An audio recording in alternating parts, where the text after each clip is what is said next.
Chapter 51, Request 2, I am the daughter of Andromeda Tonks, but before marrying my father she was called Black, explained Tonks, looking at her cousin, who showed no surprise at her revelation. She felt a sense of loss as this encounter was not unfolding as she had thought. Her hair changed from purple to a dull blue. Initially, she had hoped Asterion would be pleased to discover he had another relative, but the teenager seemed colder than the iceberg that sank the Titanic. I know who you are, Nymphadora, Asterion said, cutting off any further introduction. But don't call me Nymphadora. Her cousin spoke in a loud, angry tone, her hair changing color to a fiery red full of life. Asterion observed the change with interest. It seemed her cousin didn't have good control over her gift, which was not surprising. She hadn't had a teacher or access to the Black family heritage, which likely contained numerous books about her gift. I apologize, I didn't realize being called by your name was so embarrassing, Asterion spoke with an uncertain tone. When you're the butt of jokes because of your name, you start to dislike it, Tonks huffed, responding with an irritated look on her face. Surely it must not be very pleasant, Asterion nodded, but you shouldn't care about what people say about you. By showing that you care about what others say about you, you become weak in their eyes. Tonks opened her mouth in shock, not knowing what to say. She still couldn't believe she was receiving advice from a 13-year-old boy. Embarrassed and angry, she looked at her cousin resentfully. Asterion pursed his lips abnormally in the face of that resentful look. He didn't understand how he had made her angry, he had just given advice. In his eyes, women were definitely strange and somewhat illogical. Even without a valid reason to be upset, they found something entirely different and blamed you for it. Daphne was just like Nymphadora in this regard. So, what did you want to do after meeting me? Asterion let out a resigned sigh and asked calmly. Tonks composed herself and looked at him seriously. My mother misses the whole family, she said, maintaining her gaze on him. I hope somehow they can reconcile, except for Bellatrix and Sirius, who are on the run and missing. Asterion raised an eyebrow upon hearing her request. You do realize your mother was expelled from the family for not practicing the inherited technique, right? Tonks fell silent. She understood the importance of the inherited technique for a noble house. Her mother refused to practice it and was expelled from the family. But can't they reconcile? Tonks asked, a glimmer of hope in her dark eyes. Of course they can, but you need to understand that your mother's decision hurt many people. She chose to voluntarily leave the family, Asterion replied, sighing with a slightly softer look. He realized Tonks wanted to help in the reconciliation, but this decision wasn't in her hands. It was up to Narcissa, Bellatrix, and Arcturus.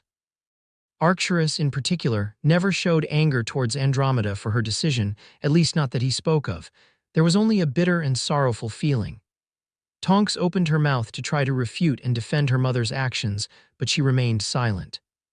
In the end, she muttered resentfully, Why is that damned technique so important, more important than family itself? Asterion stayed quiet. Obviously, he knew why the inherited technique was so important, but he chose not to explain it to Nymphadora. Even though she might have the blood of the House Black running in her veins, she was still an outsider called Tonks. Observing Tonks in silence, Asterion decided to continue the conversation. While I may not be able to do much, I can send a letter asking Narcissa to meet with Andromeda. However, whether she accepts the request or not is not under my control. Tonks's dark eyes almost seemed to light up for a moment as she hugged Asterion and exclaimed excitedly, Thank you, thank you, thank you, thank you, thank you. She continued repeating the same word, unaware of the look of disgust on the boy's face. Breaking free from her embrace, Asterion looked at her angrily and said coldly, Don't touch me, I don't like strangers touching me. Tonks ignored his words and laughed cheerfully. While what he was doing might not have been particularly important to Asterion, it was different for her. It was a chance for her mother to improve, to get better, and to come out of a mild depression.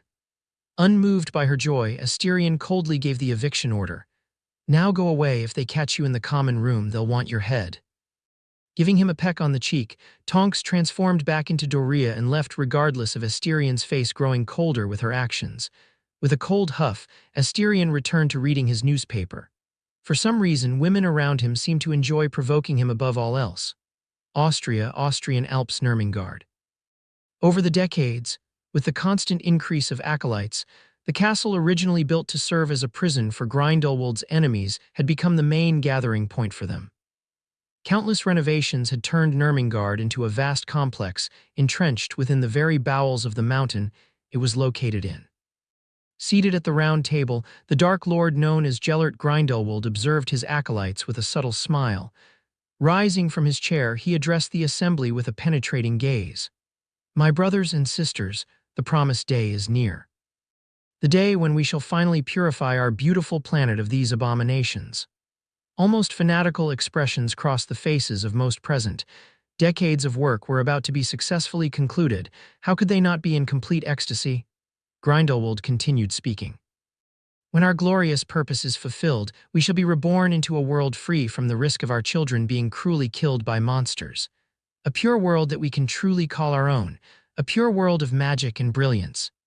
His voice, smooth and laden with emotion, echoed throughout the chamber. "Brothers and sisters, we do not act for glory, wealth, or power. We do not kill for pleasure, hatred, or fear. We do what we do for a better world, even if ignorant fools think otherwise."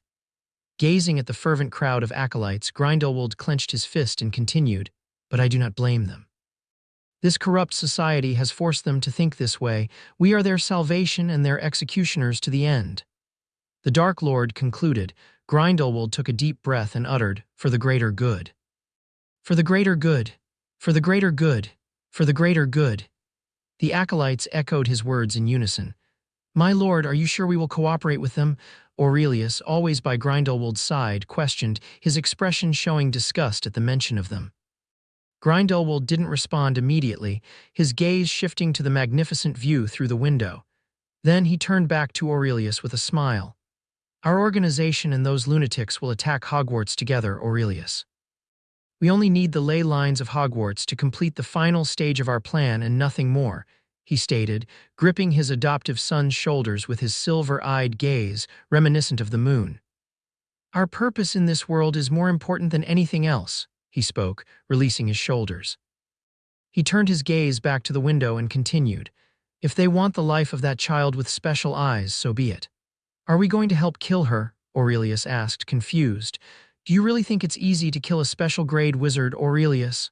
Grindelwald didn't answer and threw the question back.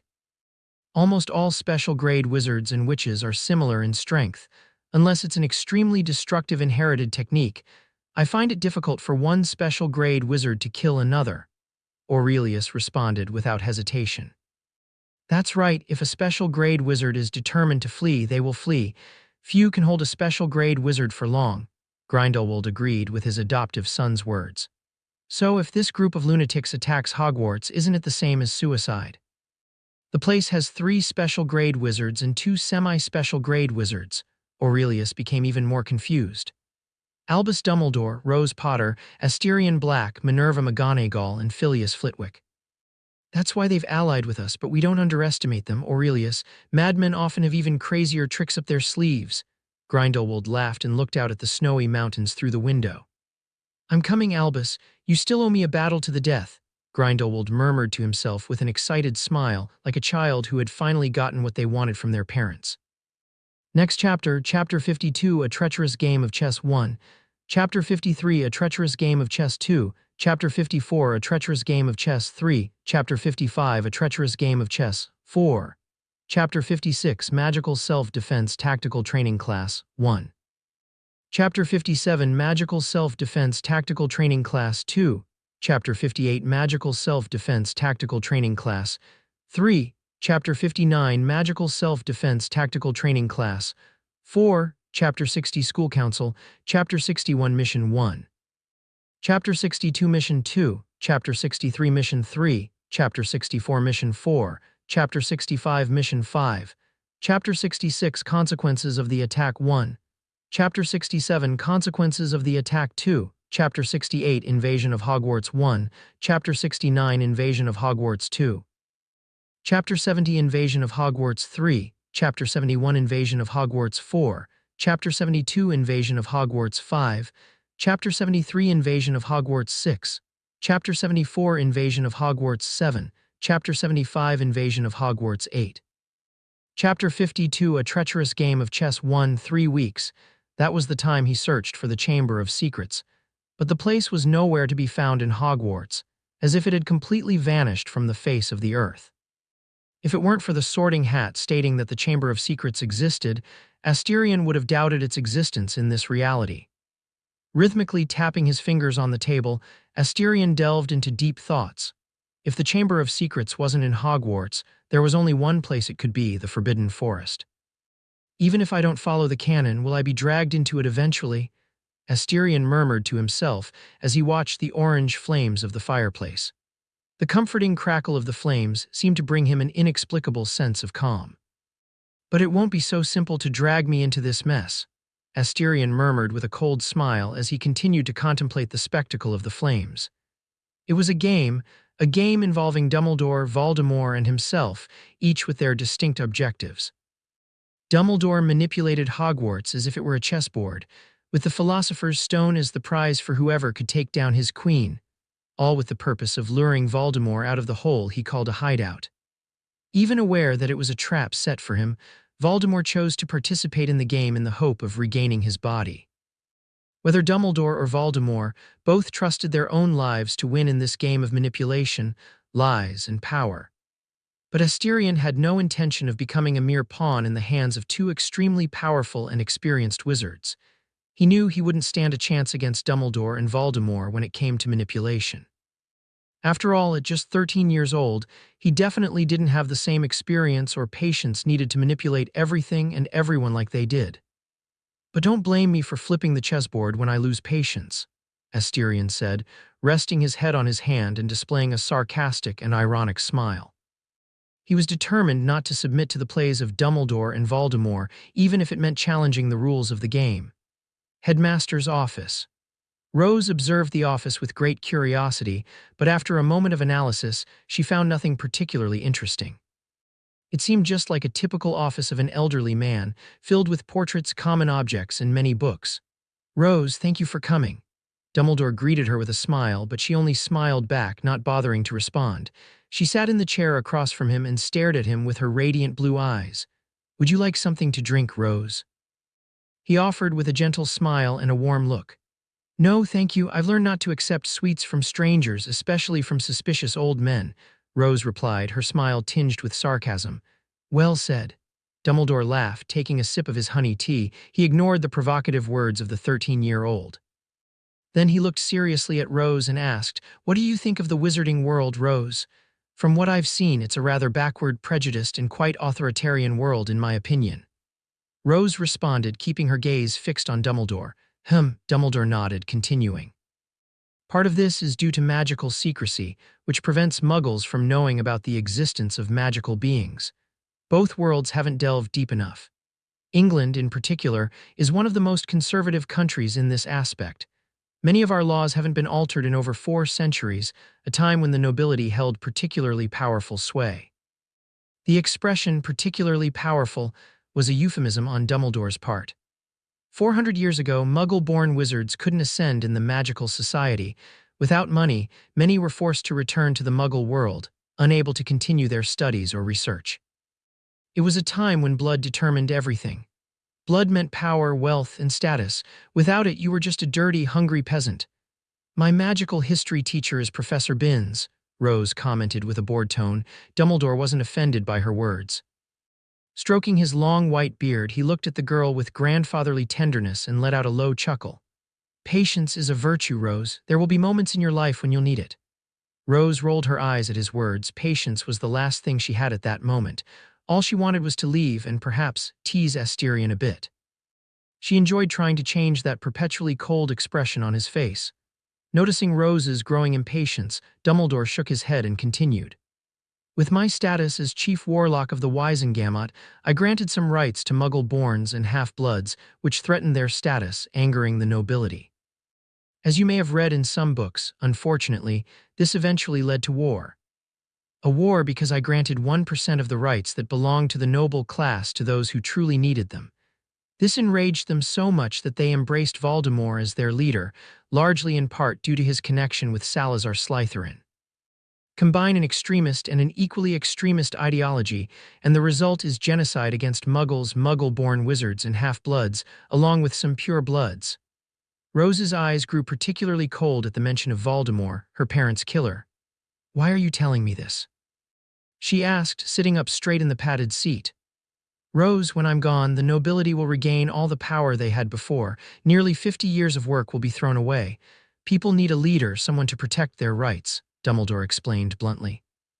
These words caused Rose's eyes to widen briefly, looking at Dumbledore as if she were seeing a madman. With the explanation she had received from Asterion on the Hogwarts Express, she could understand the nuances in Dumbledore's words. "You want me to take your place in the Light faction?" she asked, still somewhat incredulous. "Exactly, I want you to take my place as the leader of the Light faction," Dumbledore confirmed with a nod. Rose didn't know what to say. She wasn't naive, she understood perfectly the implications of Dumbledore's words. However, if she were asked if she wanted that, the answer would be an emphatic no. Without Dumbledore needing to read her mind, he knew exactly what she was thinking. "I know, Rose. You don't want this, but don't answer me now. My old bones can still hold out for a few more years." Dumbledore showed a smile and spoke, showing his arm with sagging skin as if he wanted to reinforce his words. Rose didn't respond and left the office without saying anything to Dumbledore. Dumbledore watched Rose leave his office with a calm and serene look. He looked at his own hands aged by time and murmured to himself, "Rose, you will learn that when the world needs you, it doesn't ask for your permission, it orders." Leaning weakly in his chair, Dumbledore looked at his old friend who had just arrived and murmured, "For the greater good, Fawkes." The beautiful Phoenix just chirped a lovely, comforting tune, bringing a smile to the lips of the Hogwarts headmaster. Walking through the corridors of Hogwarts, Rose ignored the admiring gazes of other students, lost in deep thoughts. Suddenly, she spotted Asterion carrying some books in his arms, likely from the Hogwarts library. Without hesitation, she approached, took his hand and dragged him into a nearby broom cupboard, to the surprised looks of the first-year students and the ambiguous, provocative looks from the older ones. "Help, I'm going to be abused," Asterion said sarcastically inside the broom closet, looking at Rose. Rolling her eyes at his words, Rose stared at him seriously. "Little star, I want you to answer something," she said with an extremely serious tone, leaning against the wall. Asterion was surprised by the seriousness in her voice and nodded, agreeing with her words. "If I become the leader of the Light faction, what will happen to me?" Rose asked. "Dumbledore offered you the position." Asterion understood the seriousness of Rose. Honestly, he was surprised. Dumbledore spoke to Rose. That truly surprised him. He thought the old manipulator wouldn't reveal the truth until a few years later. "You don't seem surprised," said Rose, noticing his lack of reaction, her eyes slightly narrowed. "It's obvious. Think carefully about your life and see that almost everything in it has Dumbledore's hands behind it," Asterion replied coldly, uncaring about Rose's feelings. This made Rose clench her fists tightly. She took a deep breath and calmed herself, feeling that if she continued to dwell on this, Hogwarts might cease to exist. "To answer your question, I have to ask something first. Do you want me to answer as your cousin or your future enemy?" said Asterion, leaning against the door, looking at Rose with a cold gaze. Rose furrowed her brow and responded determinedly, "Both." "Very well," said Asterion. "As your future enemy, I advise you not to accept his proposal. With your conviction to irritate me, it's possible that I might try to kill you at some point in your life. You're particularly irritating." His words made Rose's lips curl into a smile. Asterion continued speaking, this time with a cold and chilling tone. "Prepare to be my enemy. I won't hesitate to make you bleed in the Wizengamot. I'll do whatever it takes to achieve my goals, including killing your supporters." Rose narrowed her eyes at Asterion. She didn't doubt his words. "As your cousin, I advise you to accept. The political and personal power it will bring will make you one of the most important people in the world. You'll have the entire legacy of the most powerful man in the world, who is considered the second coming of Merlin. Whether it's knowledge, wealth, political power, or access to his entire organization, you'll have it all," Asterion finished. Rose remained silent, delving into her deepest thoughts. Did she want all that power? For what purpose? To change the world? To engage in political disputes in a magical parliament? Rose wasn't sure. She didn't feel rushed to answer. As Dumbledore had said, she had a few years to respond to Albus Dumbledore's proposal. 1,700 words. Things started to work out. All sides began to make their own moves. I hope you enjoyed. Support me to write more and read chapters ahead of all regular readers. Patreon.com/HPSCB. Just remove the hyphen to access Patreon normally. Chapter 53, A Treacherous Game of Chess 2. On the following day, after the end of the defense against the dark arts class, the students left the room relieved. It seemed to be a class none of them enjoyed, partly because of the professor, partly due to the content itself. Queeriness wasn't exactly the most beloved professor at Hogwarts. That was a unanimous opinion among the students from 1st to 7th year. Mr. Black, please stay a moment," Queeriness suddenly stuttered, surprising everyone. Without asking questions, the students exited the room. Before leaving, Daphne shot a look of confusion at Queeriness. She always felt that this professor wasn't as simple as he appeared. Sometimes an especially sinister aura emanated from him. "Any problem, Professor?" asked Asterion, his voice cold and indifferent, fixing his red eyes on the purple turban atop the man's head. "Here we go," thought Asterion. He never thought of speaking amicably against Voldemort. He would have a showdown today with the Dark Lord who most terrorized the British wizarding community. When Rose had spoken to him the day before, Asterion had predicted that Voldemort would also make his move against him. Therefore, the Black Heir wasn't surprised by the current situation. It was expected. Mr. Black." Before Queeriness could finish speaking, his face contorted in pain, turning pale and sickly. Asterion knew that Voldemort was assuming control of Professor Queeriness's body. It wasn't a pleasant process, but the major consequence was that Voldemort was draining Queeriness's vitality to fully manifest himself. Even if he wasn't killed by Harry Potter in the original world, Queeriness's fate wouldn't be much different. He would die by his master's hand. There was no other option for him. He was already a dead man, he just didn't know when he would die. Suddenly, Queeriness's body turned away from Asterion, and the turban on his head unraveled, revealing not just a bald head but a terrifying face in place of the hair. A face full of sharp, pointed teeth, with bright crimson eyes shining like a menacing and eerie light. "I believe this is the first time we've met, Heir Black," the head spoke, and for a moment Asterion thought he heard a hiss like that of a snake. Asterion placed his hand over his chest and gracefully bowed, looking directly into the crimson eyes. "Yes, what an honor. I see you're in great condition, parasite," Asterion replied sarcastically, displaying the most ironic smile he could muster. His red eyes gained a supernatural gleam. Voldemort's face contorted in anger for a moment but soon returned to normal. "Sarcastic words won't save you in the end, Heir Black," Voldemort threatened with his cold, hissing voice. "I really want to see how you plan to kill me being, well, a parasite in this body," Asterion retorted, veiled contempt on his face. He truly wished to test the patience of this arrogant shard of soul. As if sensing the provocative intent in his words, Voldemort flashed a chilling smile and spoke coldly, "You'll have to try harder to provoke my wrath." "Oh, for someone who was afraid of a baby overthrowing his rule, you have a very loud tone, great Dark Lord," Asterion shot back, his disdain almost overflowing from his gaze. Voldemort's face contorted briefly. He had to admit, the boy had a venomous tongue capable of irritating anyone. Ignoring his furious gaze, Asterion proceeded coldly, "Stop with empty words and say what you want." "What do I want?" Voldemort looked at Asterion and grinned maliciously. "The correct question is, do you want the location of the Chamber of Secrets?" Asterion remained indifferent to the tempting words of the man, or rather, the monster he was. He wouldn't let Voldemort read his emotions and use them against him. Unperturbed by his indifference, Voldemort continued, "Do you think I haven't noticed your cursed spirits checking every corner of Hogwarts? You want the Chamber of Secrets, Asterion Black. The inborn technique of Salazar Slytherin, a temptation for a wizard." The Dark Lord spoke, his voice full of temptation and infinite glory. Showing a cold smile, Asterion toyed with his wand in his hands and spoke, looking at Voldemort with an amused gaze. "Interesting. You speak as if you don't have it. Does that mean you weren't worthy to inherit Salazar's legacy?" Asterion wanted to irritate Voldemort with another word, hinting at his probable failure to receive Salazar Slytherin's inheritance by using the Horcruxes, but that would reveal that Asterion knew one of Voldemort's most important secrets, the Horcruxes. This was something Asterion couldn't allow. On the other hand, Voldemort had decided something at that moment. He would kill Asterion in the most painful way possible. He would dismember him, tear out his heart, and eat it while the boy was still alive. Asterion's failure to inherit Salazar Slytherin's inborn technique was an eternal wound in his soul, and he wouldn't allow anyone to speak of it. Feeling Voldemort's malicious gaze like a snake ready to strike its prey, Asterion smiled inwardly. Voldemort's reaction more than confirmed his words. The Dark Lord had failed to awaken Salazar Slytherin's inborn technique. This was great news for Asterion. At least the Chamber of Secrets wouldn't be empty when he found it.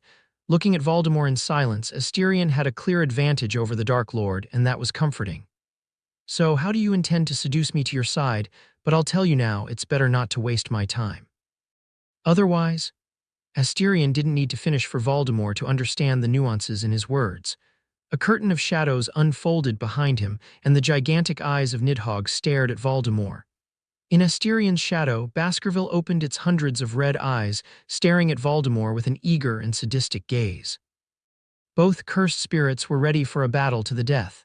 The Dark Lord showed a look of disgust towards the two special-grade cursed spirits. The Black family's inborn technique was truly irritating to any special-grade wizard. It was like fighting against an army of one man. Especially for Voldemort's current state, he could only use magic as his inborn technique. The corruption of malevolent gods couldn't be used without a physical body. Looking at the arrogant boy, Voldemort hissed and spoke coldly, "I want Rose Potter, you want the Chamber of Secrets." Asterion couldn't help but raise an eyebrow at that. He truly didn't know where Voldemort's confidence in dealing with Rose came from. Rose wasn't just any special-grade wizard, she was a monster among monsters. "You seem very confident in dealing with Rose," Asterion said coldly, trying to gather some information. "Stop trying to glean information from me, arrogant boy." Asterion simply shrugged and remained indifferent. He wasn't surprised to have been found out. Revealing a murderous intent, Asterion spoke. "Yes, you're right, I want the Chamber of Secrets, but why do you think I would work together with my father's killer?" "In the face of power, what are fathers?" Voldemort sneered coldly, his eyes not hiding the disgust and contempt he felt for his parents. "Well, my father was killed by you. Your father, on the other hand, thought he was ugly enough to go buy cigarettes and never come back," said Asterion, intensifying his bloodlust, speaking without caring if he would make Voldemort furious. He counted on it. Killing a man driven by fury was much easier than killing him when calm. "Ha ha ha ha ha ha," Voldemort laughed. He let out a loud, powerful, and chilling laughter. "I'm going to kill you," he said, looking at Asterion with a growing bloodlust, much greater than Asterion's own.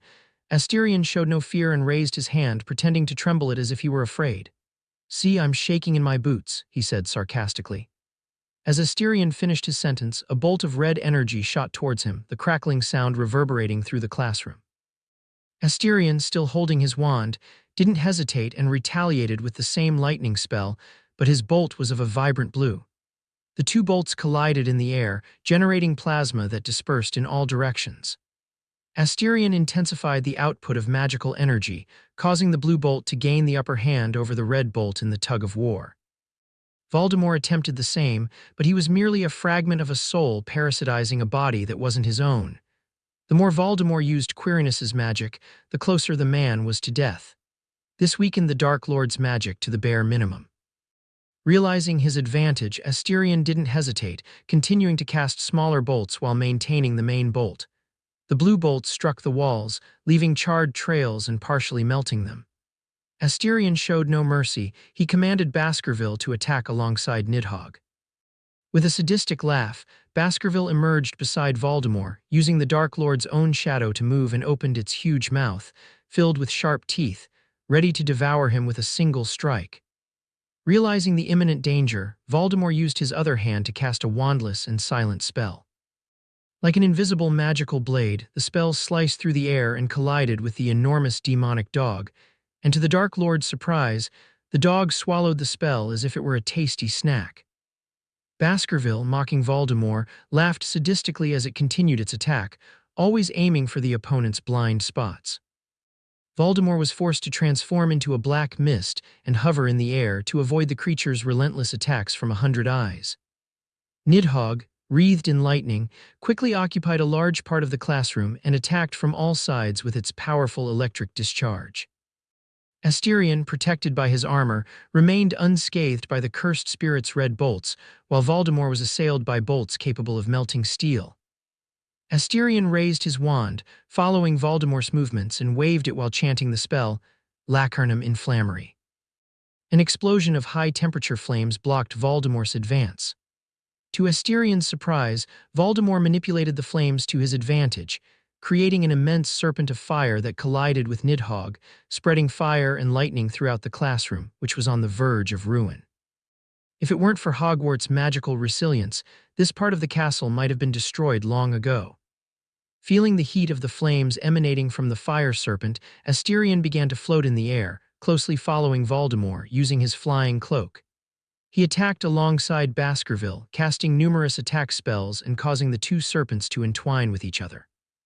If it weren't for holding back, Asterion would have allowed Nidhogg to unleash its full force, easily defeating the fire serpent. However, he didn't want to destroy Hogwarts and kill thousands of people in the process. The three flew around the classroom, causing it to shake. The chairs where the students sat had long been destroyed, turning to dust on the floor. Voldemort, realizing he had no more time and sensing the collapse of Quirinus's makeshift body, began to prepare to use his own inborn technique, using Quirinus's body as a vessel. This would likely result in Quirinus's death, but the Dark Lord cared little for a mere puppet. At the same time, Voldemort couldn't help but notice that his encounter with Asterion didn't go as planned. He wanted to manipulate the boy to be his pawn for a while, but from the outset, Asterion showed no interest in working with him. Bringing his hands together, one facing in the opposite direction of the other, Voldemort spoke coldly. Inborn spell manipulation corruption of malevolent gods universal decay. A decadent black glow bloomed around him, causing everything that came near to decompose into a pool of putrid liquid. At the same time, using reverse technique, Voldemort prevented the decomposition of the body he was parasitizing. Asterion, sensing the danger, didn't hesitate to use Baskerville as a shield and continued to move away from the reach of the attack, looking shocked at Voldemort. What had just happened reduced everything he understood about inborn technique to nothing.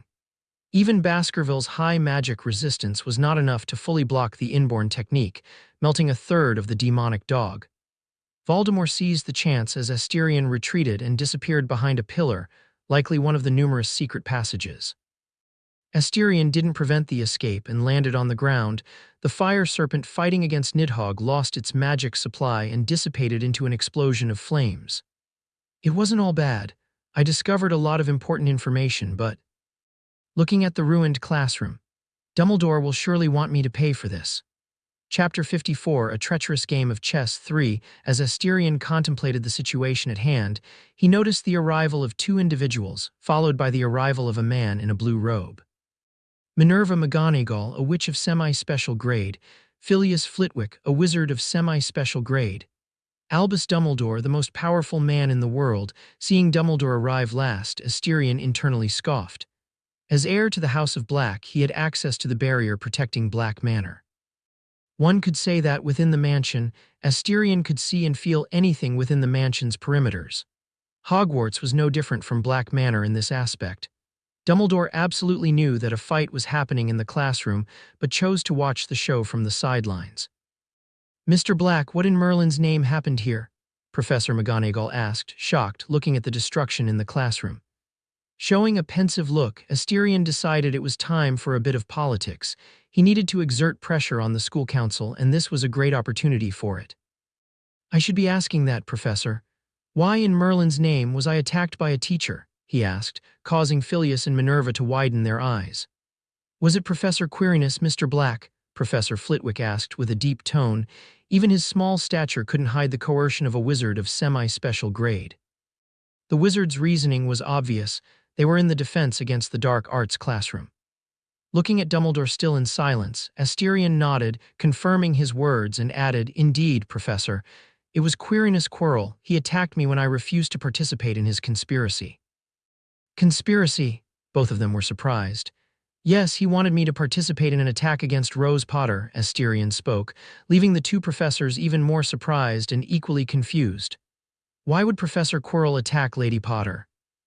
Filius Flitwick, still incredulous, asked confusedly. His eyes widened in shock at the sudden information he was hearing. But Asterion's next words made the two professors feel like they had entered a frozen cave.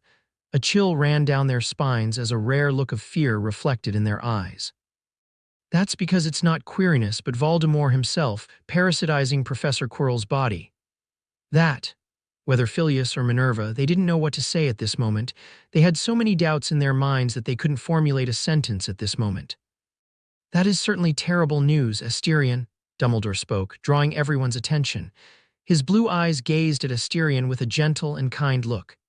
Yes, terrible news for both of us, Asterion replied, his sarcastic tone noticeable to anyone. Although it was bad news for Dumbledore, it was news that impacted him primarily.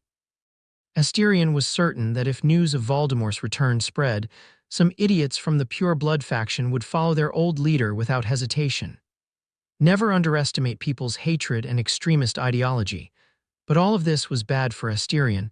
It meant civil war within the Pure Blood faction. Something that Dumbledore would likely watch with pleasure, perhaps while eating popcorn. After all, it's a great feeling to see your old enemies killing each other without lifting a finger. The Civil War, besides weakening the power of the Pure Blood faction in the Wisengamot, would also further weaken the power of the noble houses. Asterion suddenly realized that perhaps the fight against Voldemort was just another conspiracy by Dumbledore against the Pure Blood faction. This made the heir to the Black family grit his teeth in anger. The feeling of being manipulated like a puppet in someone else's show was truly unpleasant, leaving a lasting bitter taste in his mouth. Even though Asterion had managed to achieve his purpose, which was to pressure the school council to accept his emancipation, he had still been manipulated like a puppet by Dumbledore. Looking coldly at the harmless-looking elderly man, Asterion felt that his patience was wearing thin. He would try to kill the man sooner or later, preferably sooner. Pulling the Elder Wand from his robe, Albus Dumbledore spoke gently with a persuasive tone. "Mr. Black, I will take care of things from here on, but I ask that you keep today's events secret for now. We don't need fear spreading throughout Hogwarts." With that said, he aimed the wand at the ruined classroom, and with a graceful movement of his wand, the entire classroom seemed to rewind in time, and in a few moments, the whole environment was as it was before the fight between Asterion and Voldemort began. Asterion did not respond and looked at the simple wand in the man's hands, the Elder Wand. It appeared to be an apparently normal wand, lacking any opulence or beauty, but looks can be deceiving, and this time was no different. This wand was a legendary object in the wizarding world, one of the three deathly hallows, the cloak, the stone, and the wand. Rumors say that whoever possesses all three would have the power of death itself. The Elder Wand, to be wielded, had a single requirement to be fulfilled: defeat its current master. It didn't matter the method you used to defeat your opponent, as long as you did, you had the right to wield it until someone defeated you. A simple and harsh requirement. Unfortunately, this simple requirement was especially difficult in this era because the one wielding the Elder Wand was none other than the most powerful man in the world, and it was certainly no easy task to defeat Albus Dumbledore. Dumbledore certainly noticed his gaze on the wand and smiled amiably at Asterion, who returned the kind look with a cold and chilling gaze without saying another word. Asterion simply left the classroom with a slightly colder expression than usual. Since Dumbledore liked to play chess, Asterion would make the man bitterly regret playing chess with a teenager without patience. And he had a plan, a childish and rather simplistic one, but victories often came from simple plans. As he walked through the corridors of Hogwarts, Asterion remembered a phrase he had seen in his past life. What sets kings apart from ordinary humans is their lack of fear. Just you wait. Asterion strengthened his heart's determination and went to find his lovely cousin, Rose Potter. He really wanted to see the faces of Dumbledore and Voldemort when things didn't go as they planned. Entering the Great Hall, Asterion walked over to the Gryffindor table and stopped behind Rose Potter, who was chatting with some girls she shared the dormitory with. "Rose, we need to talk," Asterion said, looking at Rose. Noticing the seriousness in his tone, Rose was surprised and nodded in agreement. She got up, bid farewell to her friends, and walked out of the Great Hall without caring about the thousands of eyes on them. At the Slytherin table, Pansy Parkinson looked at Daphne with malice and spoke sarcastically. "This is the second time, it seems, that the famous Ice Queen can't satisfy her man and he has to resort to other houses. You should be ashamed, Heiress Greengrass." A mischievous smile played on the 13-year-old's lips as she ate an olive. The other girls also smiled, looking at Daphne. Daphne offended many people in Slytherin by preventing the girls from approaching Asterion. Everyone dared not say anything because of Asterion, but that didn't stop them from mocking Daphne at this moment. Daphne listened to everything and remained completely indifferent, but she gripped her fork slightly tighter, showing that she wasn't as calm as she appeared at that moment. She looked at each girl and noted their names one by one. She would seek revenge, and in a rather cruel manner. But for now, she had to stay strong. If she showed weakness at this moment, these girls would swarm around her like hungry hyenas looking for food. At the same time, she couldn't help but glance at the backs of Rose and her fiancé disappearing from the Great Hall. This did not please her at all. Asterion was very close to Rose, especially with the rumors that Rose dragged Asterion into a broom closet yesterday. Rumors about this had spread like mushrooms after rain. It affected her more than she expected, mostly because of her jealousy towards Rose, but it also significantly impacted her prestige in Slytherin. Everything was falling apart with the girls spreading rumors after rumors about her inability to keep their king away from girls from other houses. While eating with an indifferent expression, Daphne noticed that the food had no taste. It felt like candle wax. Nevertheless, she ate everything, maintaining a strong posture. Chapter 55, A Treacherous Game of Chess 4. In the Astrology Tower of Hogwarts, Asterion and Rose stared at each other in silence. "Before we begin, I need to address something that may affect our collaboration," said Asterion, his black hair gently swaying in the wind. His red eyes met those of the white-haired teenager with indifference. Rose furrowed her brow and waited silently for his words. "My father, Regulus Black, worked for the person who killed your parents." Asterion began, but before he could finish, a colossal magical energy engulfed him relentlessly, as if someone were trying to crush him like a cockroach.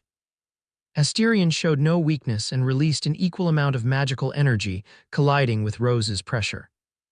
With the collision of auras, the air became thin and heavy, gravity seemed especially intense around them, and the clouds in the sky dispersed instantly. Faced with Rose's angry expression, Asterion asked coldly, "Are you going to listen to me, or are we going to fight here and now?" Honestly, Rose's reaction was within Asterion's expectations. He even anticipated her attacking him. It was also a possibility for Hogwarts to be destroyed because of Rose's momentary anger, but it seems he underestimated Rose's emotional control. Rose clenched her fists furiously, but still gave Asterion a chance to explain. At this moment, she felt betrayed by this information. It caught her off guard. Seeing Rose calming down, or at least holding back from punching him in the face, Asterion continued speaking. "Before you jump down my throat, just know that my father regretted his actions and betrayed Voldemort. Before leaving the Death Eaters, he revealed the true origin of the man to the entire Pure Blood faction. After that, Voldemort found and killed him." Asterion's words alleviated the anger Rose was feeling at that moment, but she still looked at him with a particularly cold, almost distant gaze. Even though it wasn't Asterion's fault, she still felt offended by his father's betrayal against her family. That's quite understandable, considering that if it weren't for Voldemort, Rose would have had a happy childhood, perhaps with brothers and sisters. "Origin?" Rose looked confusedly at him. "What do you mean by Voldemort's origin?" "Exactly what I meant," Asterion replied. "My father found out that Voldemort's name was Tom Marvolo Riddle, the son of Tom Riddle, a Muggle and Merope Gaunt, a pure blood from the Gaunt family, which descended from the noble house of Slytherin." Regardless of Rose's surprised expression, Asterion continued speaking. "Isn't it ironic? A man who always claimed to be pure blood is actually a half-blood. Believe me when I say that the Pure Blood faction didn't take kindly to the news. Unfortunately, interests come above personal feelings. Even though they didn't like the idea of a half-blood controlling them, the noble houses prioritized their interests over personal sentiments." Rose nodded and asked what else was confusing her at this moment. "Why are you telling me this?" "Voldemort's back." Asterion simply dropped a piece of news that made Rose's eyes nearly explode with blinding light. "Where and how did you learn this information?" Rose asked, her tone cold and chilling, causing Asterion to look at her with a slightly surprised expression. He truly hadn't expected Rose to display such a look. "I've just been attacked by him in the classroom. The proud Lord Voldemort was parasitizing Professor Quirrell." Asterion replied with a cold, sarcastic smile when he mentioned Voldemort's condition. Rose smiled, and a cold, murderous intent emanated from her. Seeing Rose ready to leave, Asterion said something that made her stop. "Before you hunt him down, I have to tell you something." Rose looked confused at Asterion, as if asking, "Is there more?" "Don't you see, Rose, we're mere puppets in Dumbledore and Voldemort's games," Asterion said, his voice cold, carrying a hidden thirst for blood disguised by his indifference. "These old bastards manipulate us to achieve their own objectives," he continued, his black hair floating in the wind as his eyes fixed on the sun in the blue sky. Rose stopped and fell silent. She had already suspected this. She could subtly feel that Dumbledore was guiding her along a predetermined path, also that in the end she could take her place. "And what do you suggest?" she asked after a brief silence, her blue eyes calmly and coldly locking onto Asterion. "Let's end this damn chess game and turn Voldemort's and Dumbledore's plans into rubbish," Asterion replied, leaning against a pillar as he watched her. Asterion lowered himself even more and ended up sitting on the ground. Rose sat beside him and looked at him with a gaze of apology and guilt. She hugged her own legs and spoke in a low tone. "Sorry for almost fighting you because of your father's mistakes." Asterion, who was about to continue discussing the plan to end Dumbledore and Voldemort, looked at Rose with surprise. He shook his head and replied with an indifferent tone. "When I decided to talk about my father's past, I already expected your reaction. It's normal to feel angry and to take out that anger on those close to the guilty party. Humanity always likes to blame the wrong people. That doesn't make me feel any better, Starlight. It makes me feel like garbage inside because I'm doing something I never thought I would." Rose spoke with a sad tone. "You're strange, Snowflake. Instead of worrying about yourself, you're concerned about how I feel," Asterion replied, looking at her with indifference. "That's because you're my cousin. I care about you." Rose elbowed Asterion's arm and spoke with a small smile on her lips, the sadness she was feeling dissipating a bit at that moment. Asterion looked deeply at Rose, opened his mouth as if to say something, but closed it the next moment before finally mustering the courage to speak. "I reluctantly accept you as my cousin." Rose almost laughed at the funny expression he made when he said those words. To avoid angering Asterion, she suppressed her laughter and stood up. "Call me when you're ready to start," she said as she turned and left the astronomy tower, leaving Asterion alone. Descending the stairs, Rose bit her lower lip hard and continued spiraling down the stairs while pondering the news she had just received. Especially the news about Asterion's father. She had almost unconsciously placed the blame for his father's mistakes on Asterion. That was foolish. She realized how silly she had been once the anger subsided. "I hope I didn't hurt his feelings," Rose murmured to herself. But the other news made her eyes gleam with a cold look. "When I find you, you'll wish you had stayed dead, Tom Riddle," she murmured as she descended the spiral staircase. Still in the tower, Asterion looked to where Rose had been sitting and muttered to himself. "Things were simpler than I thought. I hope you enjoyed my gift, Dumbledore." Tactical Training Class 1. The Magical Self-Defense Tactical Training Room shared many similarities with the Cursed Spirit Defense Classroom. Both were open spaces, however. The environment differed due to the presence of an immense ring drawn on the smooth marble floor. In charge of teaching this class was Professor Irene Dregnell, a tall woman in her 30s, with flaming red hair and piercing green eyes. Her beauty was marked by strong and sharp features like a knife, and her gaze denoted an unwavering intensity. She stood at around 190 cm tall and wore black leggings and a black sports bra for her medium-sized breasts, while proudly displaying her beautiful abdominal muscles. The girls followed a similar style of attire to the professor, replacing the sports bra with a tight-fitting t-shirt. All the teenagers complemented the outfit with MMA gloves. The boys, on the other hand, wore similar ankle-length male leggings. For their upper bodies, they opted for long-sleeved shirts made of the same stretchy fabric as the leggings. Like the girls, they wore MMA gloves. Among the group of boys, Asterion stood out with his perfectly symmetrical and impressive abdominal muscles, an achievement he had dedicated years of effort to, even at just 13 years old. Theodora watched Asterion's muscles with envy and asked, "Lord Asterion, could you tell me your training routine?" All the other boys, including Draco, listened attentively. No matter who they were, all the boys wished to have muscles like Asterion's, most of them hoping to impress the girls with them. "Another time I'll tell you. For now, focus on the class."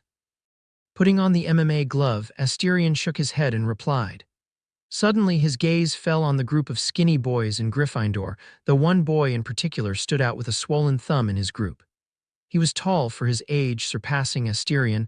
The teenager stood at around 184 cm tall. He had blue eyes and black hair.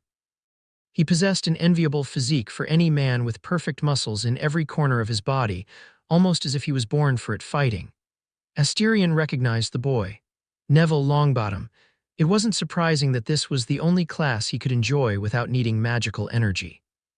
Looking at Neville, Asterion showed a cold smile. He especially remembered the insult his grandmother made against him.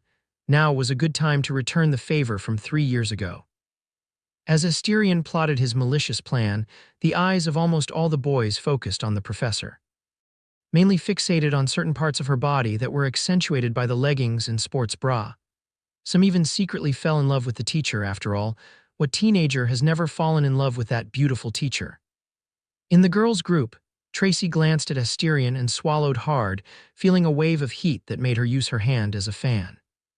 It wasn't just her. All the girls were peeking at some particularly muscular boys.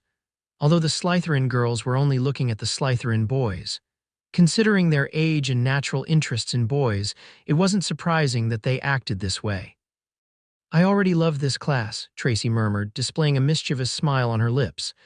Noticing her friend's behavior, Daphne spoke coldly. "You can stop staring at my husband."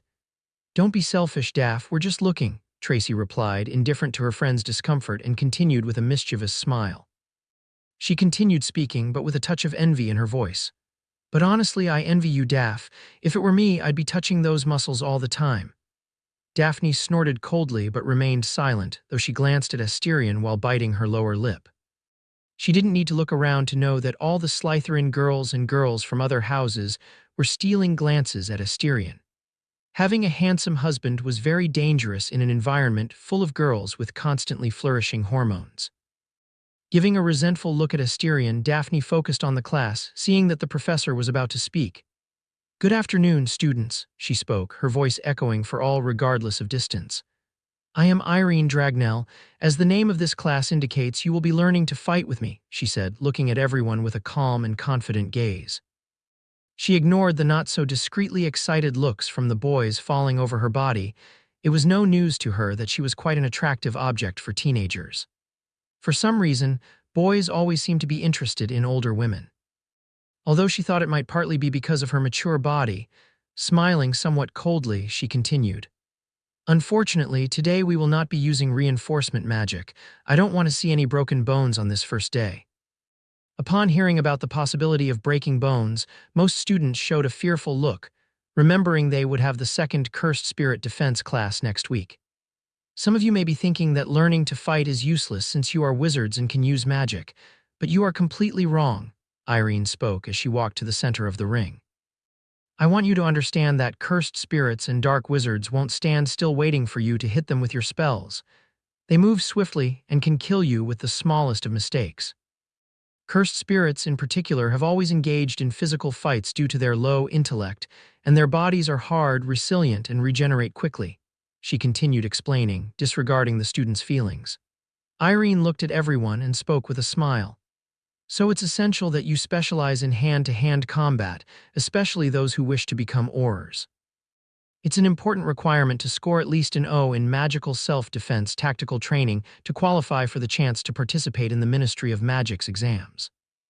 With these words, most of those who dreamed of being an auror became extremely excited and serious, listening to every word of the professor as if they were hearing sacred words. Holding the box, she continued, "In my class, you will fight against each other. Your opponents will be randomly drawn, so line up and come draw your opponents." Slytherin, Gryffindor, Ravenclaw, and Hufflepuff lined up in 4 rows and drew one by one. First were the girls from each house, and none of the boys seemed to mind much, although they were excited to fight. "Tracy Davis from Slytherin vs. Hermione Granger from Gryffindor," announced Irene loudly, watching Tracy pull the paper containing the Gryffindor girl's name. In the Gryffindor girls' group, Hermione suddenly felt nervous. She really didn't expect to be the first one to be drawn. "Kick that arrogant snake's butt, Hermione," cheered Lavender Brown, one of the girls she shared the dormitory with. "I've never fought anyone," Hermione said with a worried expression. "Your opponent doesn't either, or I hope not." Rose comforted her friend with a smile, though she was worried about Hermione taking a beating. Slytherin students had many advantages over Muggle-borns, whether in knowledge, wealth, or training. Rose noticed this by observing the upright posture of almost all Slytherin students. She just hoped Hermione wouldn't take too much of a beating. "Hermione, remember, keep your focus and pay attention to your surroundings, punch when necessary, and dodge when you think you'll get hit," she advised Hermione, looking at Tracy approaching in the center of the ring. Hermione nodded and took a deep breath, casting one last glance at her friends and receiving encouraging looks from all of them. Gathering courage, she walked toward the center of the ring with steady steps. In the center, the two teenagers stared at each other. "It's a pleasure to finally meet the famous Hermione Granger.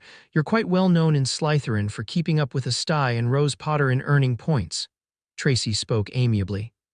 As a half-blood, she didn't possess the pride of a pure blood, something that certainly surprised Hermione. "I didn't know I was that famous," Hermione replied, somewhat shy and surprised. She had expected the classic Slytherin arrogance. "You're adorable." Seeing her expression, Tracy chuckled shrewdly. Observing the two girls speaking amicably, Irene approached and spoke with a stern voice. "Girls, remember, this is a friendly competition, so no hits to the eyes, hair, or stomach. Whoever knocks down the other first wins." "Yes, Professor," both girls responded simultaneously. Irene nodded satisfactorily and stepped back enough to arbitrate the fight. Instead of teaching the students how to fight first, she wanted to see each student's proficiency in combat before creating an individualized training regime. Thus, this first class was just for her to assess each student's abilities. Chapter 57, Magical Self-Defense Tactical Training Class 2. Hermione stood firm under her opponent's gaze, raising her guard with her arms and adopting a fighting stance. Although she had never fought anyone in her life, she still knew the basics. Tracy smiled and approached with her arms raised. As she got close enough to her opponent, she delivered a quick punch. The punch hit one of Hermione's arms, but Tracy had no intention of stopping. She kept punching, not giving the girl any space or time to breathe. Hermione felt the impact of the punches on her arms, but she remained steadfast, determined not to back down. Meanwhile, her mind was working frantically, trying to remember tips Rose had told her. Suddenly, realizing that Tracy was about to use her legs to unbalance her, Hermione noticed an opening as the attacks had stopped. With agility, she dodged the leg, aiming to knock her down, and seizing the moment, delivered a punch towards Tracy's face. Tracy, who was just playing with Hermione and underestimating her abilities, was shocked to see her dodge the kick, and even more surprised to see the punch approaching her face. The expression of shock was plastered on her face as she tried to react in time. Unfortunately, it was too late to react. Bang! Hermione's punch landed on Tracy's cheek, causing the girl to recoil, holding her face while looking at Hermione in shock. Irene couldn't help but show a look of appreciation for Hermione. It wasn't wrong not to know how to fight, but it was wrong not to be able to fight back. Although Hermione had no technique behind the punch, the girl had the will and patience to wait for an opportunity and strike back. "That was a good punch, Granger."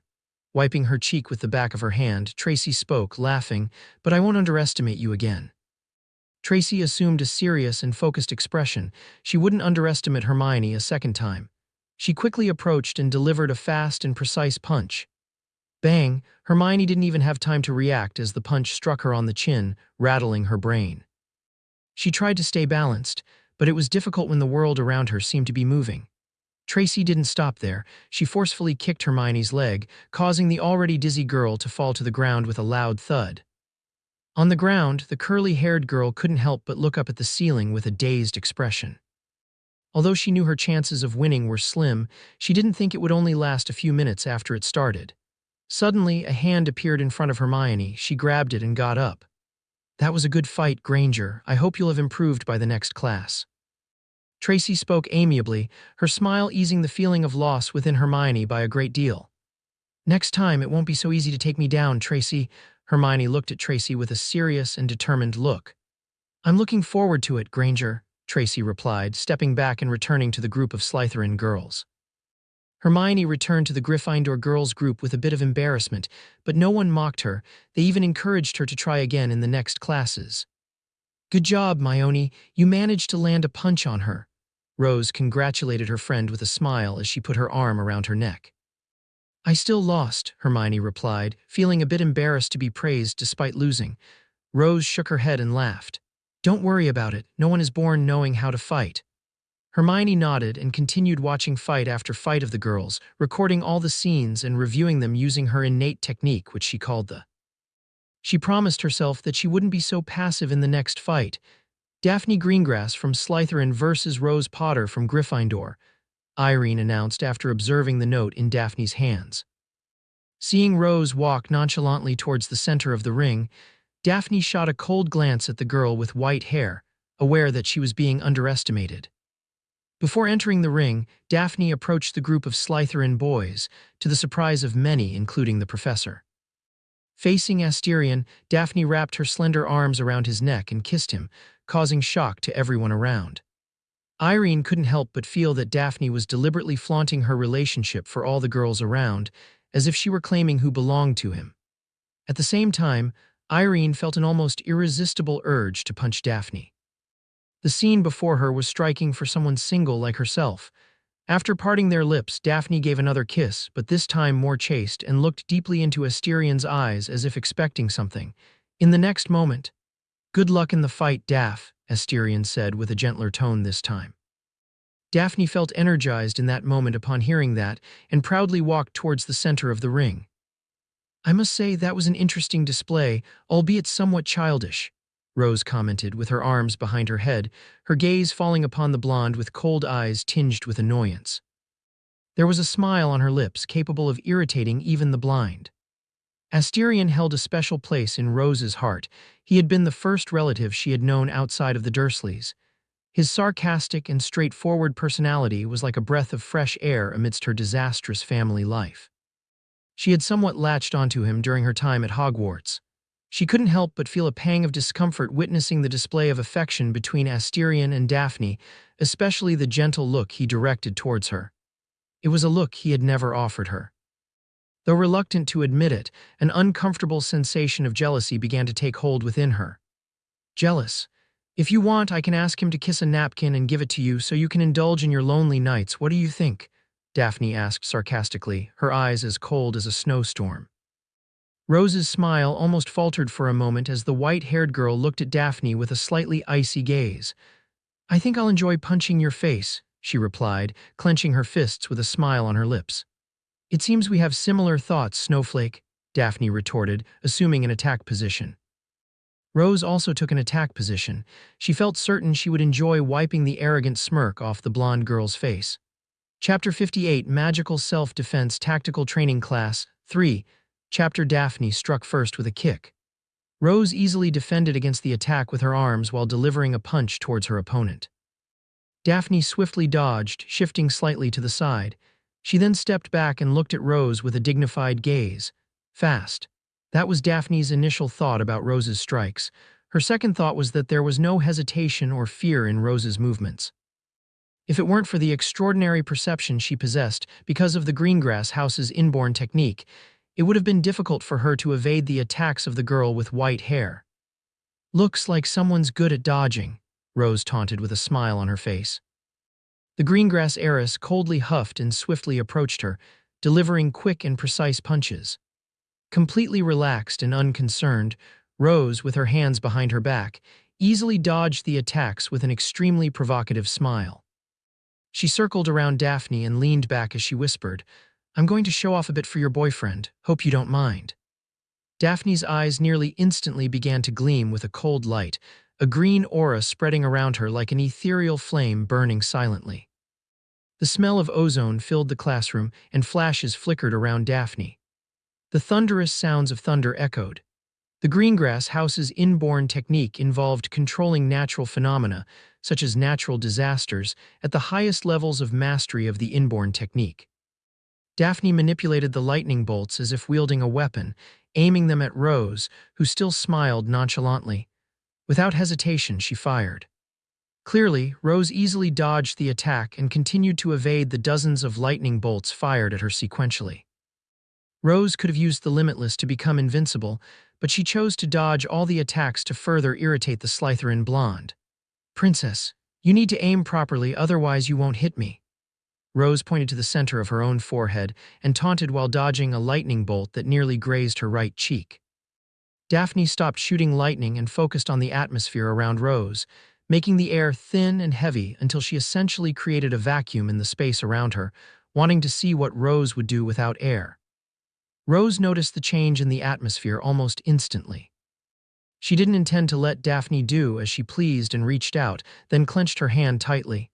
The space around Daphne suddenly contracted, locking the Slytherin blonde in place. Daphne tried to break free from the spatial prison, but she couldn't move. It was as if there was a barrier around her skin, preventing her from moving a muscle to free herself.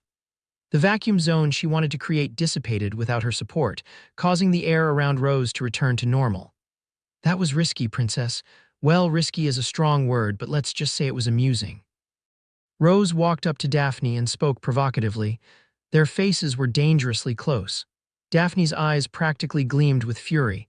In her life, she had never been so angry as she was at this moment. The most frustrating part was that she couldn't punch that smiling face of the white-haired witch. Irina approached and praised aloud, "A great fight, you both have excellent reflexes and speed, but I recall saying it was a friendly match." She looked at both girls and spoke sternly, "You two are disqualified, you both lost." Rose didn't care, anyone could see that she was the one who won. She didn't need someone to tell her whether she had won or lost. Giving Daphne a provocative kiss on the cheek, Rose laughed at the furious look on the girl's face and returned to the Gryffindor girls group, humming a pleasant tune. "I'm going to kill that witch." Daphne, free from the spatial confinement, spat out each word through clenched teeth. "Good luck with that," Irene said, noticing the tension between the two, likely an adolescent love triangle that she was too lazy to inquire about. Daphne turned and went back to the Slytherin girls group. No one dared to speak, noticing the cold and murderous aura she emanated. However, her power certainly surprised everyone, solidifying her status as one of the strongest in Slytherin, so the loss to Rose was not without gains. The girls' fights continued. Nothing as shocking as Daphne and Rose's fight, but still very good fights, especially Luna Lovegoods, who defeated her opponent simply by dodging with erratic and unpredictable movements. Doria Malfoy's fight was also interesting, but she ended up being disqualified for using her inborn technique to make her opponent stumble at every step, bringing misfortune to the Hufflepuff girl. A truly intriguing inborn technique. When all the girls finished fighting, the boys finally began. Theodoro was the first, fighting none other than Ron Weasley. Well, calling it a fight was an understatement. Ron seemed to only have talent for wizard's chess, as he couldn't land a single blow on Theodoro Knott, who constantly mocked him. In the end, Ron lost in a particularly embarrassing manner. Although this fight didn't garner much excitement from the board audience, everyone became excited for the next match. Asterion Black vs. Neville Longbottom. How in the name of Merlin did that squib get into Hogwarts as a student? Shouldn't it have replaced Finch? Theodoro asked his shocked companion. At least in England, Neville was famous for almost wiping out the main branch of the Longbottom house.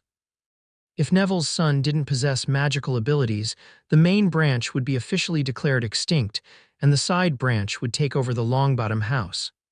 It could be said that all purebloods knew Neville, not in a very good way. "His grandmother must have spread her legs for Dumbledore," Draco sarcastically remarked, eliciting laughter from everyone. Asterion looked at the indifferent Neville. He could hide his emotions well, but the black air could sense the negative emotions ready to explode at any moment. As for the match with Neville, it was obviously rigged. Asterion used tiny cursed spirits he used for spying to hold onto the slip of paper containing Neville's name inside the box. Then he waited for his turn and picked the paper. "Everyone to the ring," Irene said, feeling a bit impatient with the incessant murmurs around. Asterion walked to the center of the arena with calm steps while checking to ensure his gloves were firmly secured on his hands. Neville also walked to the center of the ring with a particularly cold look, hiding a faint murderous intent behind his seemingly indifferent gaze. "It's been 3 years, Mr. Longbottom," Asterion greeted him, flexing his fingers, opening and closing them repeatedly. Neville didn't speak and continued to stare at Asterion with a cold gaze. "You know, I can feel your hatred towards me, but I'm confused," Asterion said, unconcerned by his silence. "I haven't done anything to deserve your hatred, yet you want to kill me," he spoke calmly. "Although I believe your hatred is against my family, I sense that you particularly want to kill me." Neville's eyes grew colder with each word from Asterion. His muscles tensed and became firmer. The teenager was ready to fight him. "So I've realized you hate me because I represent everything you're not. It hurts to look at me and see your opposite reflection," Asterion continued speaking, unfazed by Neville's subtle movements. When Asterion finished speaking, Neville rushed towards him. His speed seemed like a fleeting shadow to the other students, even to Irene, who widened her eyes in shock. Neville reached Asterion in 0.1 second. He clenched his fist and punched with all the force he could muster. Asterion didn't move a muscle to dodge. How rude to attack someone unprepared, Asterion spoke, looking at the fist that missed, passing beside his shoulder. Neville seemed shocked. He knew he couldn't miss, especially with the superhuman reflexes he possessed. But seeing that he had missed, Neville attacked again, but the same thing happened, and he missed the blow once again. The teenager didn't stop and continued to rain down punches on Asterion, but without exception they all missed, and Asterion hadn't even moved a muscle to dodge. In the Gryffindor girls' group, Hermione opened her mouth, witnessing the incredible scene. Punches that they couldn't even see the trajectory of seemed to deliberately miss Asterion, who was still standing in the same place without dodging once. "What's going on?" she murmured to herself, still confused. Rose beside her glanced at Asterion's wrist, where a small silver snake was biting its own tail. She didn't need to be a genius to know it was a cursed spirit. Asterion, who was looking curiously at the punches, calculated the force behind each punch from the wind they caused. About 5 tons or less. He wasn't a physicist to calculate something like that accurately, but it was an incredible strength for a human body with not a drop of magical energy. Neville wasn't and couldn't use reinforcement magic to strengthen his body, so this was the pure strength of his body.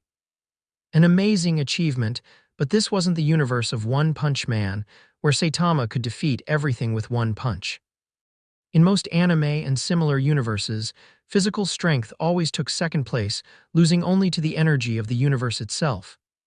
In this world, it was no different. No matter how much strength you had in the face of an energy capable of changing reality itself, human flesh was nothing.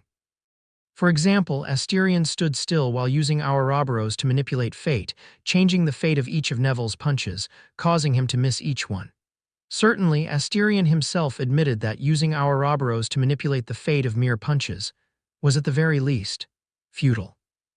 But he was childish on some occasions, so he opted to use a special-grade cursed spirit intended to be used against a monster named Rose Potter. Chapter 59, Magical Self-Defense Tactical Training Class 4. Regardless of the punches that missed him, Asterion walked towards Neville with calm and slow steps. "What happened? Where is your hatred?" Asterion spoke sarcastically while displaying a cold and indifferent smile. "Technically, I should never care about someone who would never touch me if I didn't want to, but your family had to be my enemy. But don't worry, your body will be of great help to me in my plans.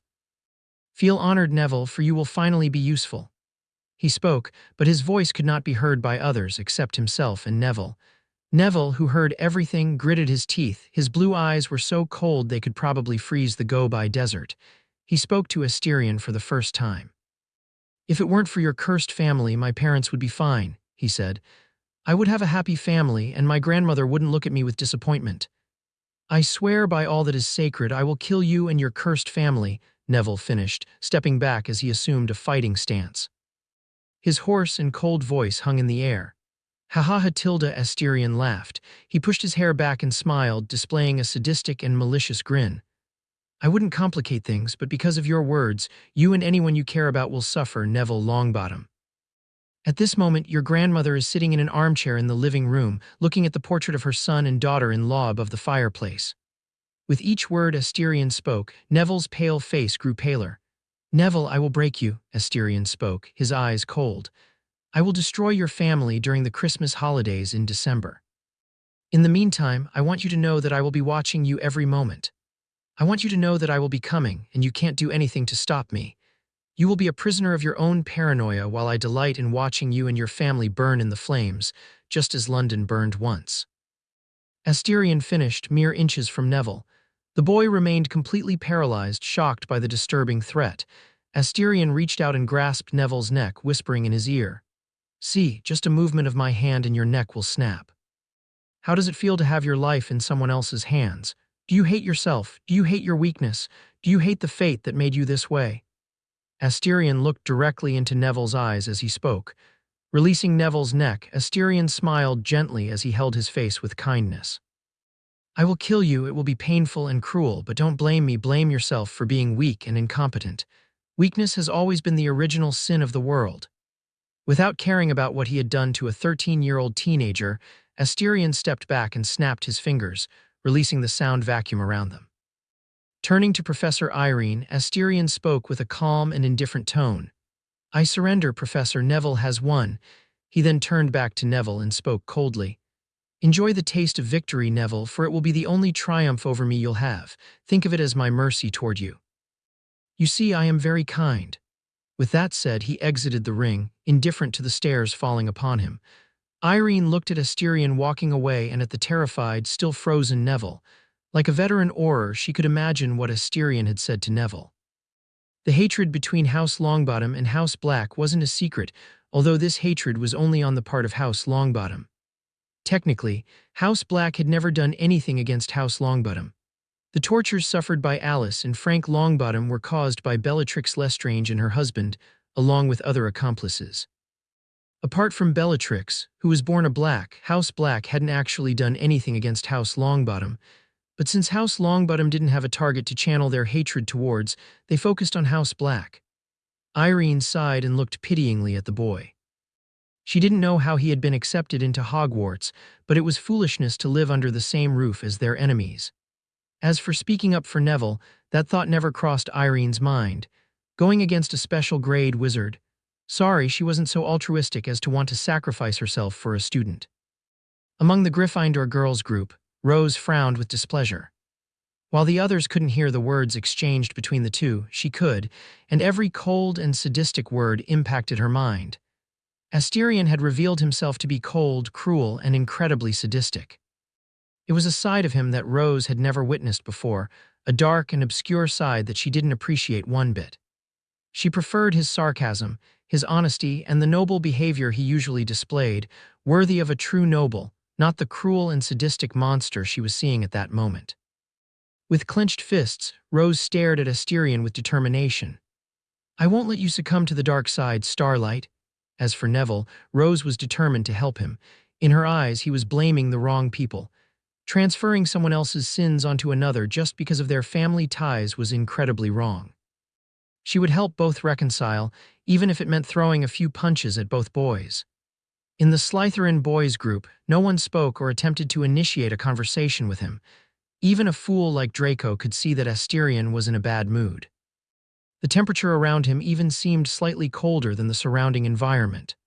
While Asterion kept his gaze fixed on Neville, who had recovered from his fear, something unexpected happened. The descendant of House Longbottom showed no sign of fear when their eyes met. Instead, he stared deeply into Asterion's eyes. The heir of House Black saw a burning hatred against him in Neville's eyes, but he wasn't shaken. He realized that Neville possessed a trump card to protect himself from his wrath in December. If asked what it could be, Asterion had his suspicions, or rather two of them. Albus Dumbledore and the press. It was evident that Albus Dumbledore would protect his allies. It would be the minimum that a leader would do when his subordinates were under threat.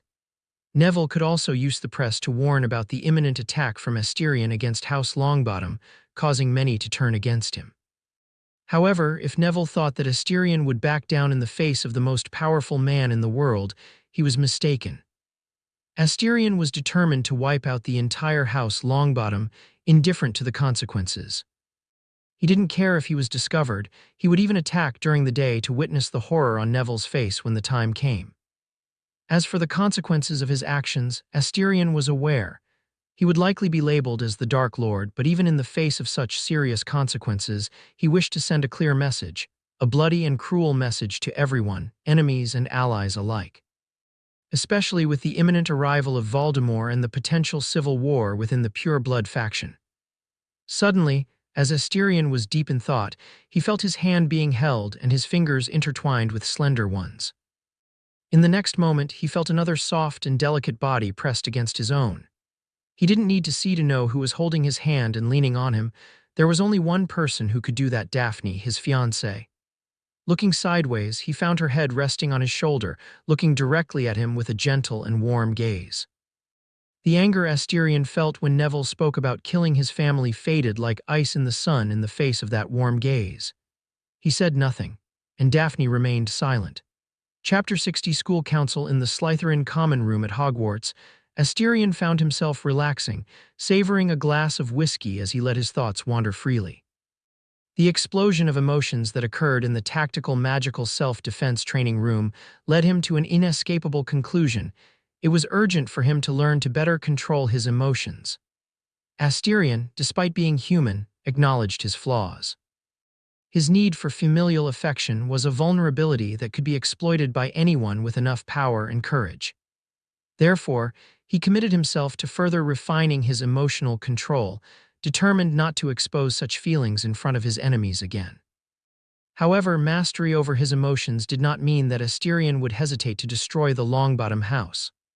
On the contrary, after calming down completely, his determination to eradicate his enemies was strengthened even more, as if it were forged in steel. Someone must pay for his fury. At this moment, Asterion realized that Neville and Dumbledore had probably discovered his supposed weakness, his connection to family. He had no doubt that they would both try to use it against him. However, he himself was not deterred. Inside the Black Manor, even if Dumbledore ventured there, he would only leave in a coffin. Without a shadow of a doubt, Asterion was convinced that Arcturus would not hesitate to sacrifice himself, unleashing the destruction of the Black Manor itself along with Dumbledore's presence, thereby releasing the cursed spirit sealed at the mansion's entrance. As he left the confines of the residence, Asterion planned to unleash special-grade cursed spirits particularly difficult to eliminate upon each member of the Black House. He yearned to witness who would have the audacity to attempt to ambush Narcissa, Bellatrix, and Arcturus. Lord Black. Upon hearing someone calling for him, Asterion opened his eyes, finding the young man standing at a respectful distance. It was Marcus Flint, the captain of the Slytherin Quidditch team.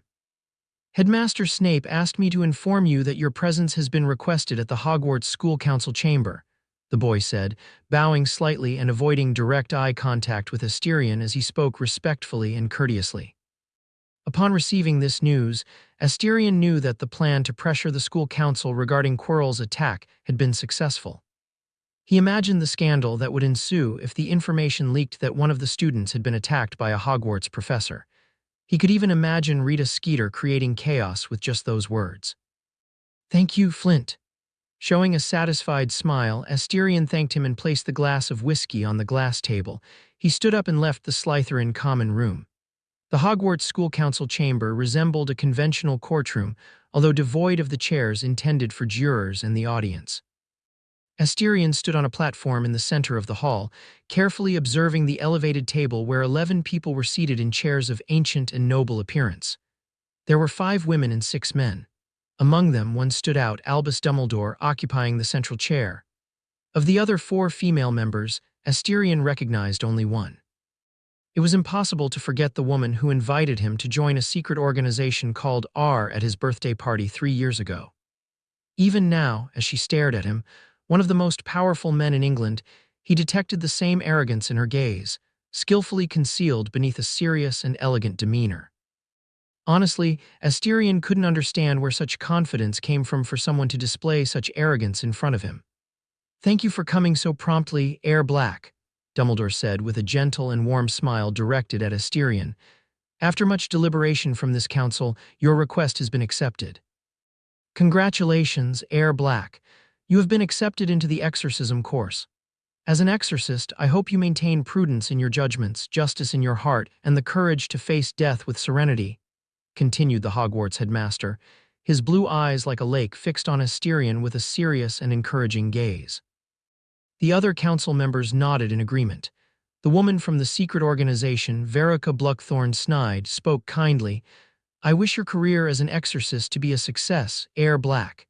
Internally, Asterion scoffed at the apparent kindness expressed by the woman. One of the things he would never trust were secret organizations. You never know when they might stab someone in the back at the same time. Asterion underestimated the extent of this secret organization's reach. It wasn't easy to become a member of the Hogwarts Council. Firstly, to attain such a position, one needed to be voted in at a Wisengamot meeting, garnering at least 20 votes for selection. Then they would undergo a thorough investigation during which their analytical skills and powers would be tested. Only after proving their abilities could someone become a member of the Hogwarts Council. Asterion refused to believe that this woman was innocent and had a clean past. But if his suspicions were correct, it would imply that the organization called HEIR had deeply infiltrated the Ministry of Magic. He dared to say that even members of the Pure Blood faction were involved in this. "It seems I'll have to do a thorough cleanup when I take control," Asterion thought, looking at the woman who was smiling kindly at him. He returned the gaze with a cold and indifferent stare. Asterion also glanced at the other members of the school council. The 5 remaining men were elderly, 3 elegantly dressed in expensive fine suits and 2 in suits that, although fine, were more discreet. 3 members were from noble houses and 2 were muggle-borns or half-bloods. Of the 5, 2 were powerful, Robert Crouch and Sebastian Fern, both powerful Grade 1 wizards. Robert Crouch, in particular, was a member of the famous Crouch House, a powerful family with significant connections within the Ministry of Magic. Sebastian was of Muggle origin and a rare Grade 1 wizard, something truly remarkable. Among the women, Asterion was only interested in 2. One of these women was Clarice Bones, a middle-aged woman, as her surname indicated, a member of the Bones House, probably with close ties to the head of the Department of Magical Law Enforcement, Amelia Bones. Asterion noticed that although Dumbledore did not control the school council, he had a lot of influence with Clarice, Sebastian, and other members of the council. Remembering that Dumbledore had said that these old folks didn't like to change things, Asterion scoffed. Obviously, it was a lie. The last interesting member of the school council was Verica Blackthorne-Snide, the woman who had close ties to a mysterious secret organization apparently very powerful. She was also the youngest member, under 40. The papers regarding your mission will be delivered by the end of the day. I hope you have a great day, HEIR Black, Dumbledore said, smiling. He looked at the other members of the council and asked, does any member of the council have anything to add? Seeing that everyone remained silent, Dumbledore banged the gavel, closing the session of the Hogwarts School Council. Internally scoffing at the school council, Asterion left without looking back. Everything seemed like a tasteless joke. Chapter 61, Mission 1. In front of the mirror, Asterion adjusted his black tie as his eyes focused on Daphne sitting in an armchair in his room. Boys couldn't enter the girls' dormitory, but girls could enter the boys' dormitory. I also wanted to go with you on the mission, Daphne complained aloud, her voice filled with helplessness and annoyance. Asterion turned to look at her and replied calmly, you have to be at least a Grade 1 witch to be my partner. I'm not far from that. At most in a year I'll achieve Grade 1, Daphne murmured to herself, her eyes gradually regaining confidence. She stood up and approached Asterion. That outfit looks good on you, she said, skillfully helping Asterion with his tie. Asterion wore simple attire, a white long-sleeved shirt, a black tie, black pants, and black shoes. The shirt had the intricate M of the Ministry of Magic embroidered on the chest. This was the attire every wizard wore when they were on missions, accompanied by other accessories such as a watch, badge, and official documentation. The badges and official documentation were distributed and managed by MI0. They were real and even served for situations of emergency, allowing him to mobilize the army in case of catastrophes. The official badges were divided into 6 levels, the first level being the lowest and the 6th level being the highest. The higher your level, the more resources you could use in the normal world. At level 6, which was the level Asterion possessed, he could even mobilize the army with permission from the acting general at the time. Although only witches of special grade possessed such privileges, assisting him with the final touches on his outfit, Daphne spoke with concern, "Return safely." Asterion looked at her and caressed her cheek with his thumb, his finger sliding over her soft skin to her delicate lips slowly. Daphne felt her cheeks flush at the intimate gesture but didn't move, letting him do as he pleased. "Thank you for your concern," he whispered, his voice gentle and grateful. Then he leaned down and softly kissed her lips. Daphne wrapped her arms around his neck and surrendered to the kiss as Asterion's fingers dug into her slim waist. After a few minutes of kissing, they both parted and gazed into each other's eyes. Daphne leaned against his body, remaining silent, enjoying the serene yet pleasant atmosphere. It was the first time Asterion took the initiative to kiss her, and her heart overflowed with sweetness. She even felt like humming to express how happy she was in this moment. Although he didn't want to end this moment, Asterion spoke gently, "I have to go, Daph." "Just a little longer," she pleaded, burying her head into his chest, her voice sweet and filled with childishness, almost like a child adorably asking their parents for a toy. Asterion sighed and hugged her tighter, finding himself increasingly relaxed in Daphne's presence. After a while, Daphne reluctantly pulled away and looked at Asterion with a bright and loving gaze, like an enamored maiden. Seeing such a look, Asterion knew he had won the love of this pure-blood witch. For some reason, a feeling of satisfaction and the pleasure of conquest welled up in his heart. Men are so easy to please. Feeling these emotions bubbling in his chest, Asterion murmured to himself. Taking one last look at Daphne, Asterion left the room. He felt that if he stayed any longer, he would likely give in to pleasure once again. Daphne, upon seeing Asterion leaving the room, jumped with excitement and threw herself onto his bed. No one truly understood the effort she had invested in this relationship. Her future husband was not someone easy to approach. Finally, after years of living together, she had managed to earn his initial trust. Now all she needed was to strengthen that bond, and she would have a very satisfying married life. Inhaling the pleasant scent of the sheets and pillows, Daphne embraced the pillow and buried her face in it, letting out a joyful laugh. Completely different from the Ice Queen that everyone in Slytherin feared, at this moment, she was no different from a 13-year-old girl enjoying her crush. Asterion was completely oblivious to what was happening in his dormitory as he walked through a part of Hogwarts that remained off-limits to students before the 4th year. As he traversed the corridor, many young people hurried past him, all dressed identically regardless of gender, white long-sleeved shirt, tie, pants, and shoes. It was evident they were either heading out on missions assigned by the school or returning from them. What caught Asterion's attention the most was the absence of the relaxed and slightly childish atmosphere that younger students exuded. Among these older students, everyone seemed to carry serious or worried looks. It was clear to Asterion that the exorcism course was no joke. A simple mistake could result in fatal consequences. Continuing down the corridor, Asterion arrived at an imposing hall with an oval ceiling. Inside, hundreds of tables were occupied by students manipulating a myriad of documents, while lines of other students patiently waited. Paper airplanes cut through the air amidst owls carrying letters.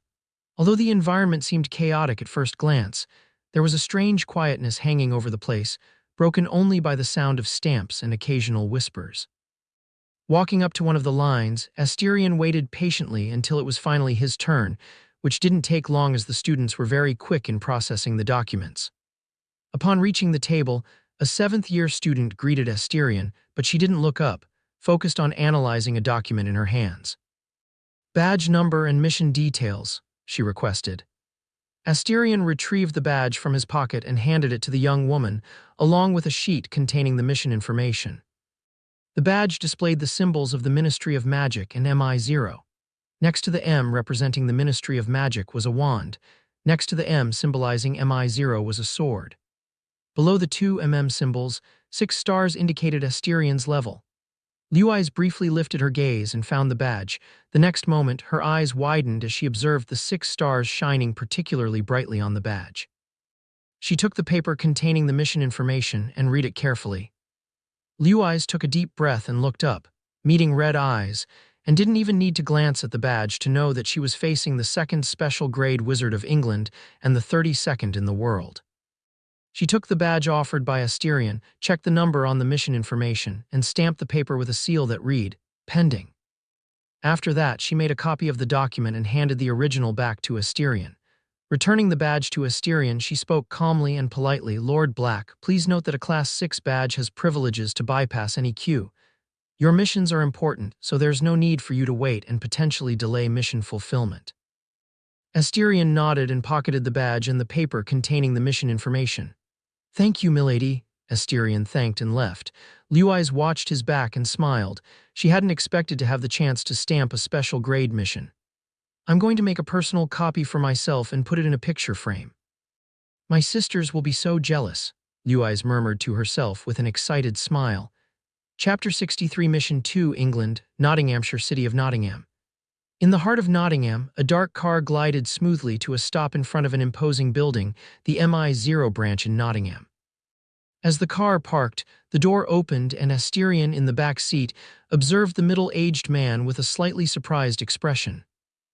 "I didn't expect to have you as my partner again, Edward," he remarked, noting the tired and indifferent expression of the man. Initially, the Ministry of Magic would send an experienced Auror to assist in the mission, but for Asterion it seemed unnecessary. More people would only get in the way.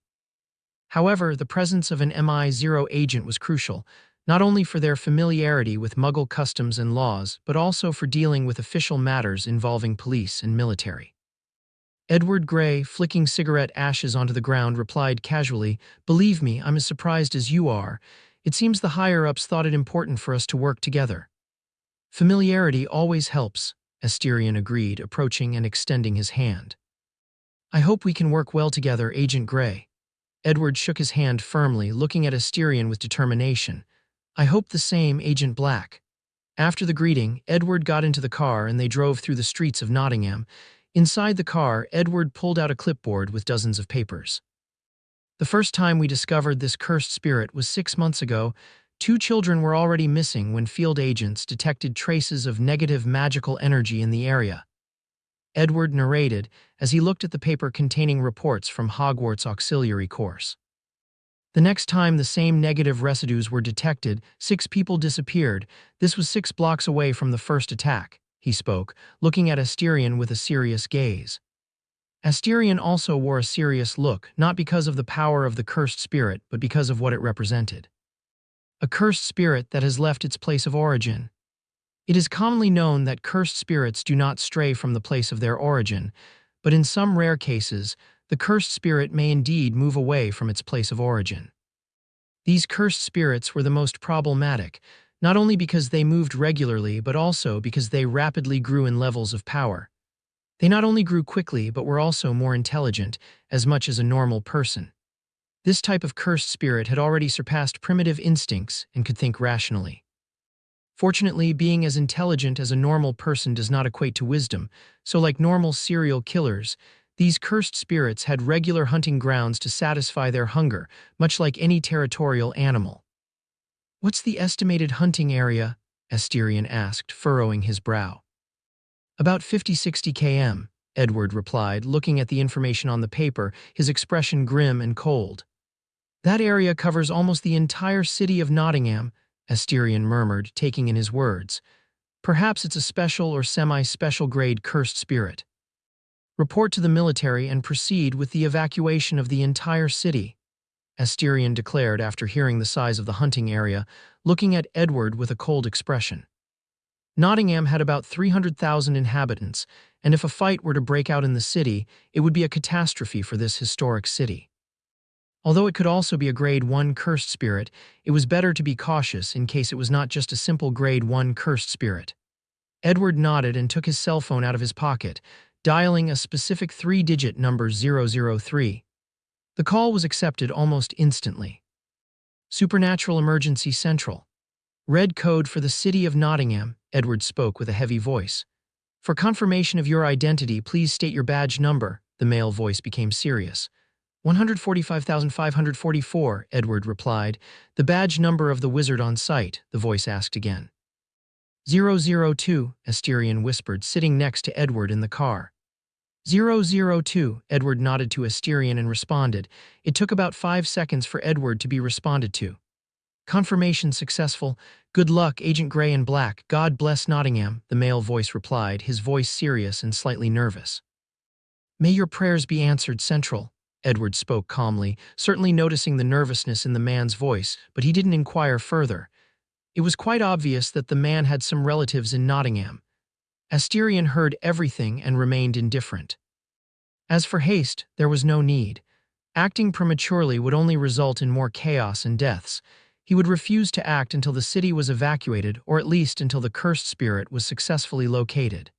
There was no rush to immediately find the cursed spirit. The city's evacuation alone would surely attract the curse's attention, making it opportune for it to reveal itself. After all, you don't let your prey escape. Meanwhile, a curtain of darkness emerged above Asterion's palm, from which a grotesque eye emerged, surrounded by tentacles. The cursed spirit didn't need orders to know its role. Transformed into multiple versions of itself, the eye multiplied and flew throughout Nottingham. "I've sent my cursed spirits to patrol the city. With this, I can monitor all of Nottingham in real time. When he shows up, I'll know," murmured Asterion to Edward beside him. The MI0 agent nodded, and both waited in silence. They knew the evacuation would take hours. Tension hung in the air as they watched the city slowly empty out. Edward glanced at the clock on the car's dashboard and then at Asterion. "How much longer until the evacuation is complete?" Upon hearing this, Asterion looked down upon the entire city through the cursed spirits in the form of eyes. He pondered for a moment before responding, at least another 2 hours, perhaps more, depending on the efficiency of the evacuation teams. Edward nodded, his expression calm and serious. Every passing minute increased the risk of more victims falling into the clutches of the cursed spirit. Meanwhile, Asterion's shadow eyes continued to watch over the city, searching for any sign of the cursed spirit. With each passing second, he could sense the negative energy rising at an extremely rapid pace.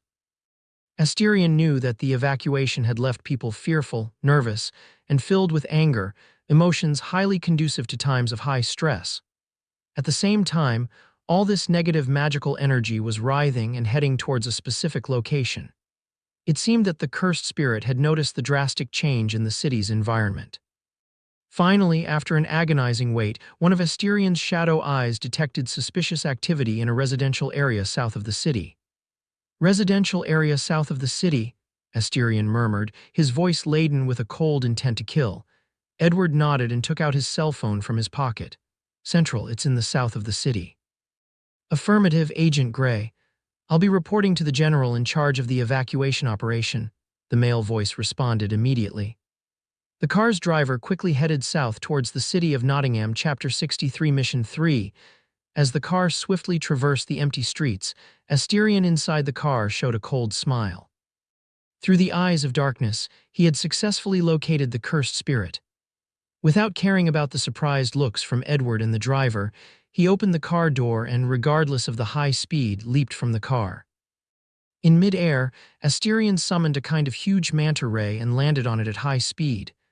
The manta ray flew towards the sky, leaving a white trail behind. A minute later, above the residential area, the black air looked at the humanoid cursed spirit with a cold gaze. It stood about 2 meters tall, with gray skin with white stripes. On both shoulders, it had what looked like chimneys exhaling large amounts of smoke.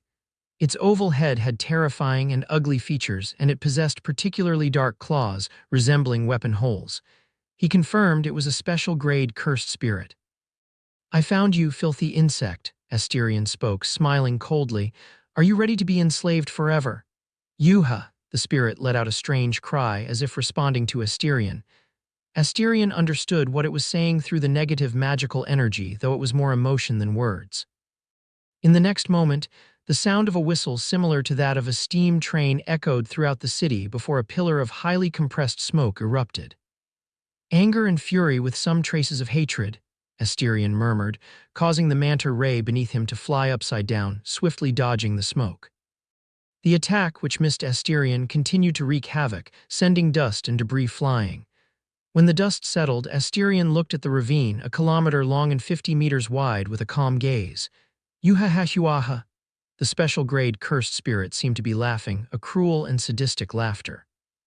"You are too proud, insect," Asterion spoke calmly, then disappeared from where he was. Asterion reappeared suddenly in front of the cursed spirit, his hand gripping the head of the curse.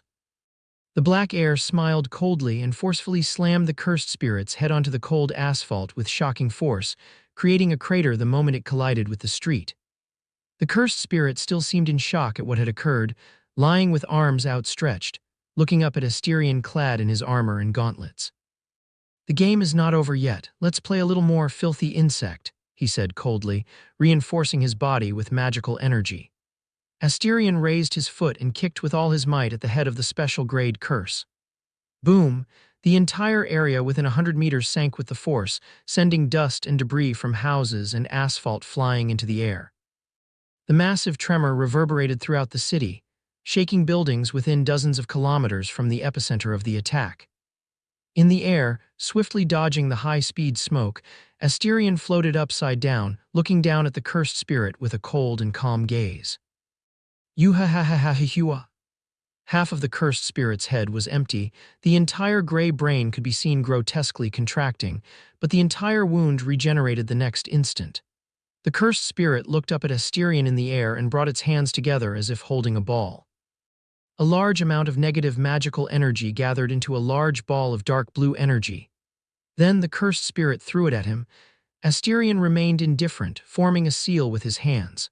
Baskerville, with a sadistic laugh, the head of a huge demonic dog manifested on Asterion's shoulder. The 100 red eyes stared at the cursed spirit with a hungry gaze and opened its mouth, swallowing the ball of negative magical energy. Asterion could have dodged the attack, but if that attack hit the city, half of Nottingham would no longer exist. Drawing his wand, Asterion flicked his wrist and chanted the spell. Maxima Bombarda. From the tip of Asterion's wand, a scarlet glow blossomed, and in the next moment, a massive colorless explosion soared into the sky. The entire residential area in the south of Nottingham vanished before Asterion's spell. Looking at the huge, empty, and deep crater, Asterion floated in the air and looked at the cursed spirit, or at least what was left of it, a pair of feet. Not leaving any chance for the cursed spirit to regenerate, Asterion raised his hand, ready to exorcise it. Flush. As he was about to exorcise, a high-speed fragment violently tore through the air towards Asterion. The black air didn't move to dodge. Baskerville appeared and faithfully protected his master, manifesting behind him. Its huge body rose behind Asterion as it growled furiously at the man who attacked its master. Looking to the side, Asterion saw a man approaching calmly with a gentle smile. He wore a black suit, his features suggesting Middle Eastern origin. He was about 40 and appeared to be in good shape. Asterion tried to recall the special grade wizards from that region and found 2 women and 1 man. Seeing a man in front of him, Asterion presumed he was facing Mustafa al-Husseini, a relatively new special grade wizard. Lord al-Husseini? Asterion asked coldly. Perhaps, perhaps not, the man replied with a relaxed smile, his perfect English almost native-like, even carrying a hint of an English accent. Asterion confirmed that the person before him was not Mustafa, but someone else using his appearance, or in the worst case, his body. As Asterion focused on the mysterious man, the cursed spirit had just regenerated and stood beside the man. Asterion was puzzled. Humans and cursed spirits were incompatible. It was in the instinct of every cursed spirit to kill and devour, but the scene before him shattered all the logic that this world had maintained for millennia. "I'll exorcise the cursed spirit and then arrest you, maybe dissect you," Asterion spoke coldly, looking at the man with an indifferent gaze. The man just shrugged and continued to look at Asterion with an amused gaze. "I must say you really resemble Corvinus, even have the same hobby of dissecting people," he said with a playful smile on his lips, his black eyes almost nostalgic as they looked at him. This time it was Asterion's turn to be surprised. By the man's words, he had known his ancestor, but the man had been dead for over 1,000 years. This meant that the man before him was at least 1,000 years old. Of course, all of this assumed that what the man said was true. "Sorry, I'm more handsome than my ancestor," Asterion replied sarcastically. He looked at the man. "But don't worry, as a good host, I must invite you to spend some time at my mansion." The man looked at Asterion with a playful gaze, almost nostalgic. "I must say, even your sarcasm and narcissism are similar. If I didn't believe that reincarnation doesn't exist, I would believe that you are the reincarnation of Corvinus Black," the man said, casually spreading his arms. He looked at Asterion with increasing interest. 64 Mission 4, as you said yourself, let's play a little, he said with a gentle and relaxed tone. As soon as the man finished speaking, a black veil covered the entire city of Nottingham almost instantly.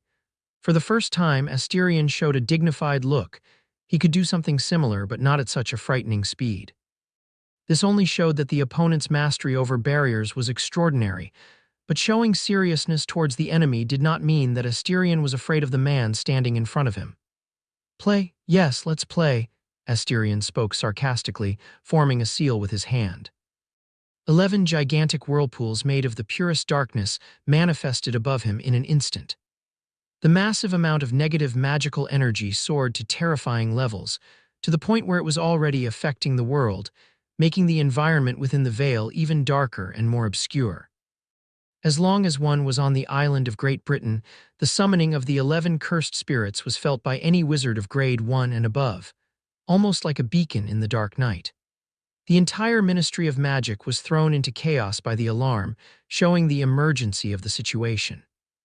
Asterion expended a huge amount of magical energy to summon 11 special-grade cursed spirits. Looking at the pairs of red eyes through each whirlpool of pure darkness, the man spoke with sincere admiration. 11 special-grade cursed spirits, add that to your pet dog, 12. I must say, besides Corvinus, none of your ancestors could maintain 12 special-grade cursed spirits. I'm curious, are you also following Corvinus's plan? The mysterious man asked curiously, seeming not to care about the 12 special-grade cursed spirits above him, as if he didn't care about the danger he was currently in.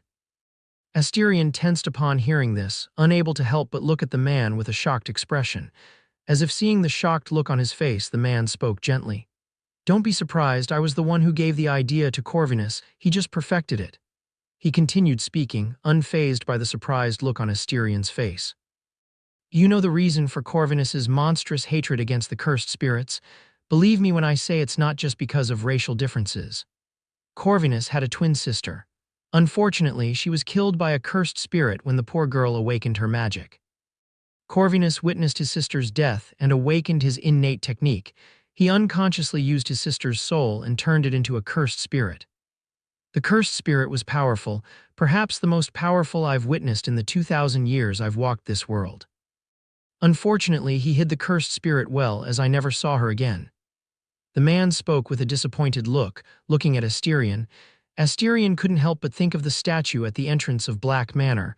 Could it be Corvinus Black's twin sister? But in the Book of Heritage, Corvinus only mentioned that it was an extremely powerful cursed spirit, so powerful that the Black ancestor died shortly after sealing the cursed spirit in the statue.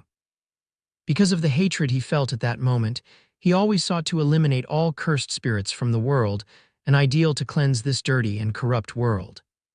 Corvinus was not the first to think like that, but he was the craziest, as he tried to do what I theorized to be impossible. The man showed a smile as if remembering something interesting. You don't need to tell me if you are trying to achieve this goal successfully, I can see it in your eyes. You have the same hatred and will as Corvinus. I really want to see if you will be able to achieve Corvinus Black's ideal. He spoke gently as he looked at Asterion, his gaze full of excitement and a touch of madness. I think we talked too much, let's get to the point, shall we? He smiled and elegantly bowed. When the man finished speaking, a crimson shadow surged towards him at a frightening speed. The man jumped into the air, grabbing the shoulder of the cursed spirit representing the pollution of the world, avoiding Nidhogg's enormous mouth. An interesting curse, Asterion. The man spoke, observing with interest the enormous body of Nidhogg.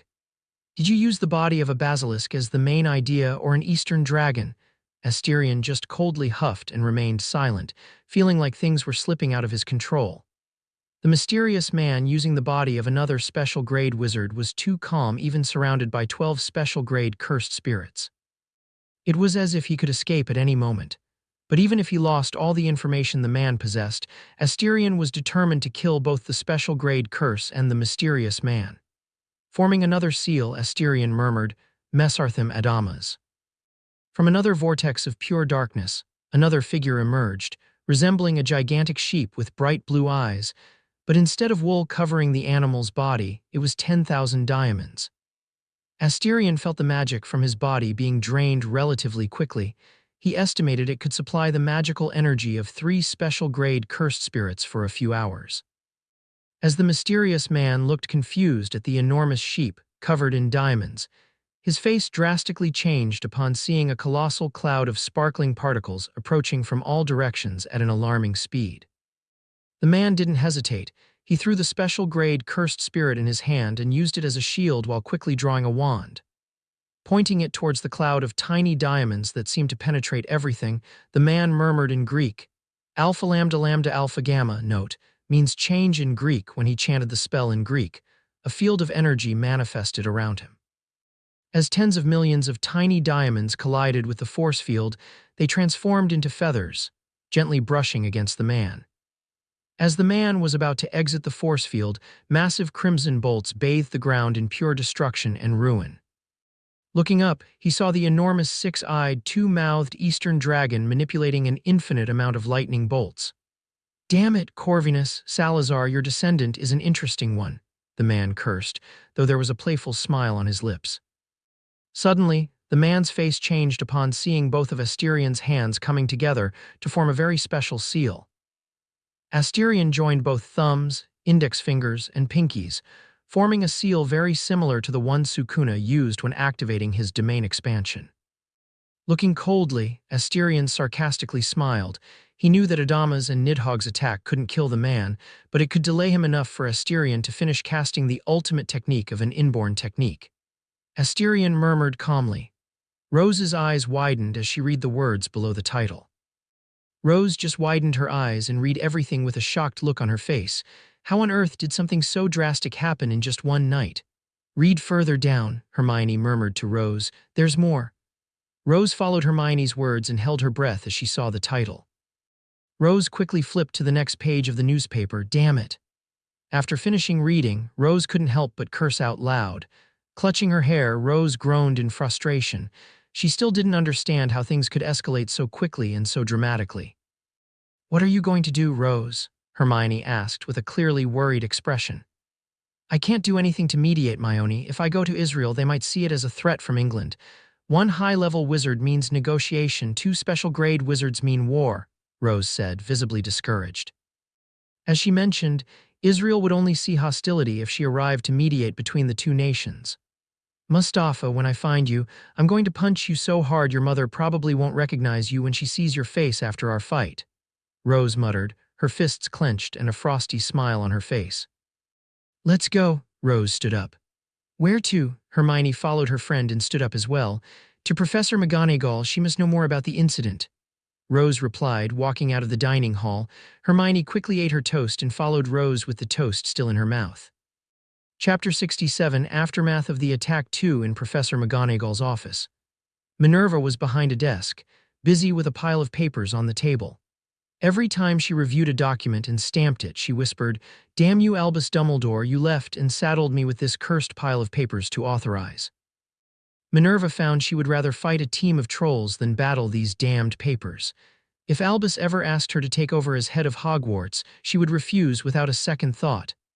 This job was inhumane, the amount of work was not worth the reward.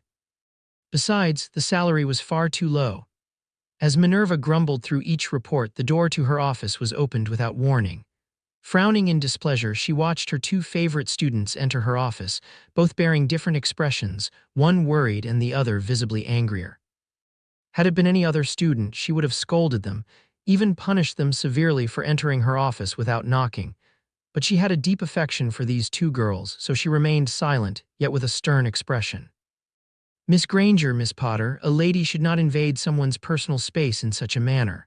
She spoke, her voice stern and cold, causing both girls to display embarrassed smiles. I'm sorry, Professor McGonagall. As an A-grade student beloved by all teachers, Hermione was the first to apologize. Rose, on the other hand, just shrugged and sat down in the chair opposite the desk. Sorry for coming in without knocking, she said, ignoring Hermione's silent, disapproving looks. Seeing this, Minerva just shook her head and sighed. What brings you to my office, ladies? She asked, leaning back in her chair. Are we going to war with Israel? Rose directly asked her question. Unlikely. Without any hesitation, Minerva answered Rose's question. War isn't good for anyone, whether for us or for Israel, especially with the vultures watching the entire situation, waiting for a good moment to reap the benefits. The newspaper. Before Hermione could finish speaking, Minerva interrupted her. Miss Granger, Minerva looked at her favorite student and spoke calmly. Do not believe everything you read in the newspaper. They dramatize facts to sell more copies regardless of how much chaos and fear they would cause in the country. They are a bunch even greedier than goblins. The current situation is not as tense as it seems, Minerva continued. Israel and England have not gone to war at this time. Minerva's calm and stern words soothed the tense and nervous mind of the brown-haired girl. Asterion was attacked. Will Hogwarts reinforce its defenses in case of an attack? Rose, who had been silent listening to their conversation, spoke at this moment.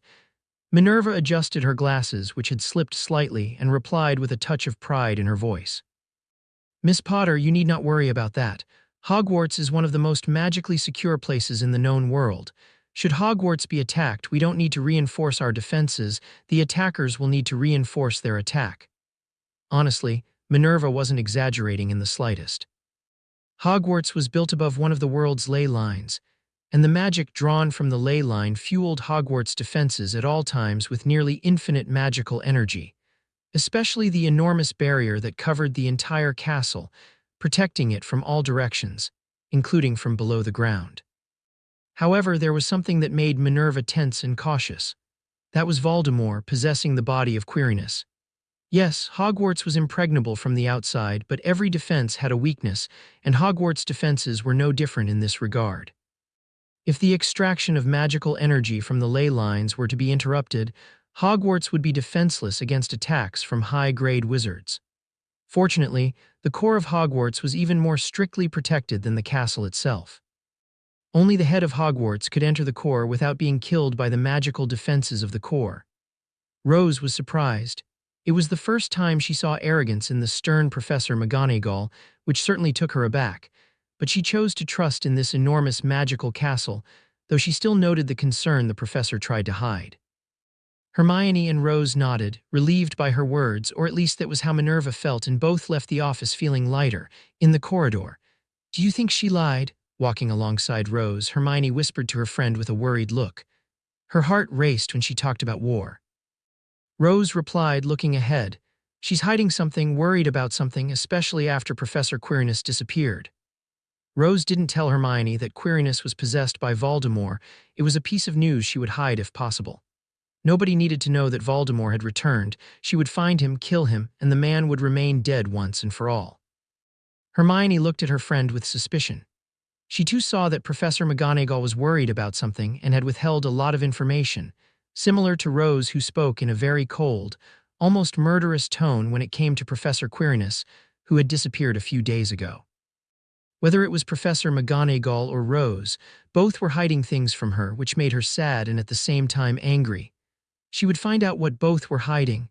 Austrian Alps Nurmengard, in Grindelwald's personal chamber. The Dark Lord dressed in the finest clothes he owned and displayed a satisfied smile on his aged face, his ethereal blue eyes glowing with a phosphorescent light. "Is everything ready, Aurelius?" Grindelwald asked, adjusting his tie. "Yes, my lord," Aurelius nodded and replied. "Everyone is ready to depart at any moment." "And the Aurora Society?" Grindelwald continued to inquire. "Those occultists are nearly salivating at the idea of attacking Hogwarts and killing the child." Aurelius did not hide his disdain when he mentioned the group of lunatics. "I still don't understand why they want to kill the girl. The child is innocent." He spoke, his tone cold. "The world is cruel, Aurelius. It doesn't care who dies or who survives." Grindelwald turned to look at his adoptive son and continued. "The birth of that child disrupted the world's balance. The number of cursed spirits appearing around the world has increased by nearly 50% since Rose Potter was born. The birth of Rose Potter was a sin in the eyes of that lunatic cult, claiming to be the balance of the wizarding world's order." Grindelwald couldn't help but mock the Aurora Society, especially its purpose. "When we accomplish our purpose, may I kill them all?" Aurelius asked, his voice cold and deadly. Around his body, the shadow of a deformed stag made from swirls of darkness manifested. Grindelwald was unbothered and spoke kindly. "You may enjoy yourself as much as you like after we are finished, Aurelius." Placing his hand on the mirror, Grindelwald saw the young Dumbledore appear beside him, hand on his shoulder. "As promised, Albus. I'm wearing my finest suit so we can finally kill each other," he murmured, looking at Dumbledore's reflection, who also smiled gently. 6. Chapter 68 Invasion of Hogwarts 1 Austrian Alps Nurmengard. A man clad in a black robe and hood, also wearing a silver mask, approached another man by the window. "Archbishop," greeted the newcomer respectfully. Unlike the man in black, the Archbishop was dressed in a red robe and wore a golden mask, indicating his high status within the Aurora Society. "Any problems, Father?" asked the Archbishop, without turning his gaze away from the snowy mountains beyond the window. His voice was muffled by the mask, yet it was still possible to discern the masculine tone. "Our lambs are ready to depart, Archbishop," replied the man identified as Father, maintaining a respectful tone. "Very well, today our Lord shall bathe in the blood of the wicked," declared the Archbishop with a calm that barely disguised the excitement hidden behind the icy mask. "Yes, Archbishop," responded the man in black, his voice brimming with excitement and reverence. Grindelwald descended the stairs and found all his acolytes standing, respectfully awaiting him.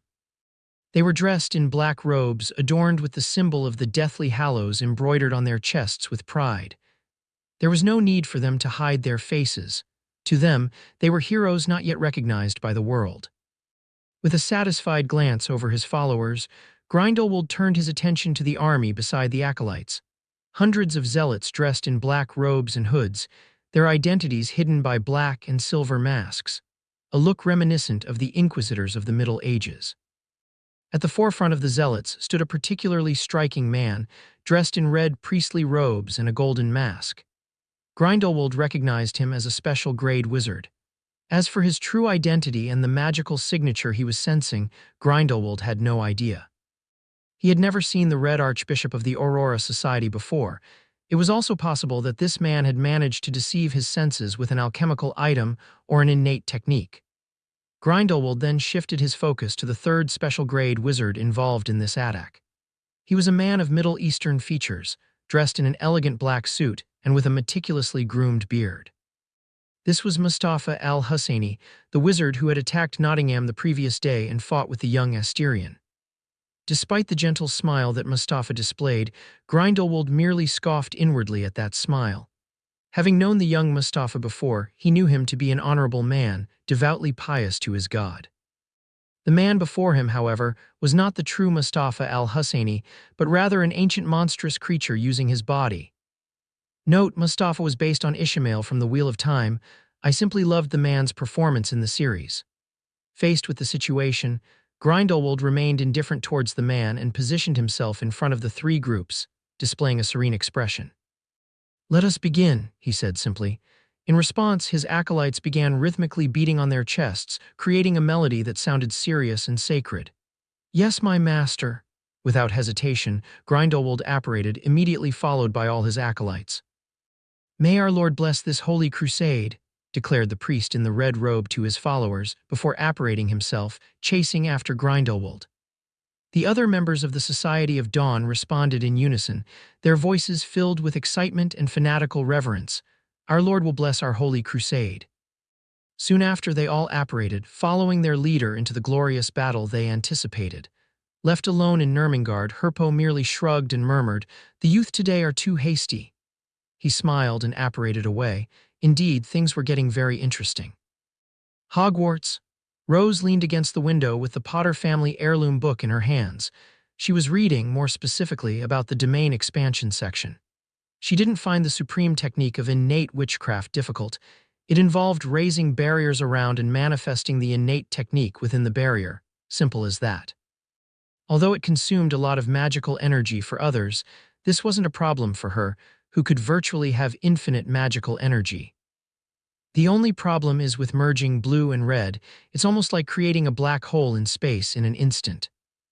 The amount of calculations for that is insane, even for me, Rose murmured to herself, turning the page of the book. Merging blue and red was something Rose theorized after her studies and calculations. Theoretically, it was possible, but the amount of information she would have to process was insane even for her. The worst part was that she had to perform all these calculations within a millisecond. Any longer, and everything would explode in a massive burst. I guess I know why my ancestors didn't want to innovate. Manipulating space is tricky, even with the help of magic that distorts reality. It's quite complicated. She continued to murmur, focusing on the words on the pages. Suddenly, Rose heard Hermione's voice from afar. "Rose, I finally found you." Looking down the corridor, she saw her friend approaching, holding a book. Reaching Rose in less than a second, Hermione started scolding her friend without any hesitation. "I told you we have History of Magic class. You can't just skip lessons." Rose just pretended to listen while nodding her head seriously at Hermione. However, a massive tremor caused Hermione to lose her balance and fall into Rose's arms. "What was that? An earthquake?" Getting out of her friend's arms, Hermione grumbled. Suddenly, she noticed Rose's dignified face looking up at the sky through the window. Following her friend's gaze, Hermione approached the window and looked up. Then her eyes widened in pure horror. Outside Hogwarts, a huge blue barrier covered the entire castle. Above the barrier, 3 gigantic pillars of light descended from the sky and collided with the barrier. The barrier remained intact without any ripple or even a sign of breaking. Heretics are really creative. On top of a hill not too far from Hogwarts, the Red Archbishop spoke coldly. Behind him, hundreds of fanatics ready to attack at any moment. It's impossible to destroy the Hogwarts barrier by attacking from the front. Next to the man, Herpo spoke, looking at the blue barrier with veiled admiration on his face. Rowena and Helga are two impressive women, both masters in barrier formations. What do we do? Herpo smiled and looked at the Archbishop with a gentle gaze. Grindelwald also looked at the man in red. We wait for our friend inside Hogwarts. The Archbishop spoke coldly, staring at the enormous blue barrier protecting the majestic castle atop the hill. Chapter 69, Invasion of Hogwarts. 2 Hogwarts. A sudden tremor ran through the corridors of Hogwarts, making the ground shake under the feet of all the students. In the midst of the confusion, the unmistakable voice of Professor McGonagall echoed firm and clear throughout the school. "Attention, students," she began, her voice cutting through the air with palpable calm and strength. "Hogwarts is under attack by unknown dark wizards. All students from the 4th year and above should prepare for any possible emergencies. Be ready to fight at any moment. Students from the 1st to the 3rd year should immediately head to the safety of their dormitories. Do not give in to fear. Stay alert and serene. Remember, you are wizards and witches of Hogwarts, trained to face even the darkest shadows. The Ministry of Magic has been notified and reinforcements are on their way. We will hold our Hogwarts until they arrive. United, we are invincible. All teachers must gather in the dining hall." With these words, a determined silence fell over the students. McGonagall's resolve not only instructed but also instilled a resilient courage in the hearts of all present. Rose showed a dignified look. She turned and looked at Hermione. "Hermione, go to the dormitory. I'll help." "I'm going with you." Hermione replied with veiled determination in her voice. "Hermione," Rose raised her voice, more incisive, holding Hermione's face between her hands. "This is not a drill, it's real combat and you could get seriously hurt, or worse. I won't let you face this alone." Hermione stood firm, defying Rose's insistence. Confronted with those brown eyes filled with ironclad determination, Rose sighed, resigned. "All right, but once the battle starts, you must keep your distance from me," said Rose, her voice firm and authoritative, making it clear that she would not accept any objections. From the intensity of the magical vibrations beyond the barrier, she knew she would be facing at least 3 special-grade wizards. The moment the confrontation unfolded, destruction was inevitable. Rose would never forgive herself if something happened to Hermione because of one of her own attacks. "Yes, I'll run as far away as possible." Recognizing that there were no more arguments in her favor, Hermione agreed, and together, the two ran toward the dining hall. To their surprise, upon arriving, they found they were not the only ones intent on helping. The dining hall already housed a notable group of students from all houses: Slytherin, Ravenclaw, Hufflepuff, and even some from Gryffindor. It seemed that the impulse to fight was shared by many. "I know you are here with good intentions, but many of you are just beginning your studies. You do not have enough experience to face a danger like this," said Professor Flitwick. His voice, usually sweet and calm, now carried a rare severity. At that moment, the doors of the dining hall opened again, causing all eyes to turn towards Rose and Hermione. Indifferent to the curious gazes, Rose walked directly up to Professor McGonagall, her expression as grave as her words. "Professor, outside the barrier there are 3 special-grade wizards," she reported urgently. Upon hearing this, a tense silence spread through the dining hall, cutting off any murmur that previously filled the air. The reality of the imminent danger silenced everyone present, leaving a heavy atmosphere of anticipation and fear. Even Minerva and Phileas couldn't help but take a deep breath at this information. "Are you certain of this, Lady Potter?" Phileas asked, his eyes calm. "Absolutely certain," Rose replied firmly. Minerva and Phileas exchanged glances, each seeing the caution and calm in the other's eyes. Both had been through wars. They were not novices to be panicked by such news. "Change of plans," declared Minerva authoritatively. "Even if reinforcements arrive, they will not be sufficient to stop 3 special-grade wizards. However, they also will not be able to penetrate Hogwarts, even if they try. The barrier will remain undefeated, even against such adversaries." "And if the barrier is broken?" Hermione, always pragmatic, raised a legitimate concern, the anxiety evident on her face. "There's no need to worry about that, Miss Granger," assured Minerva. "Hogwarts has stood for over 1,000 years, largely because of that barrier.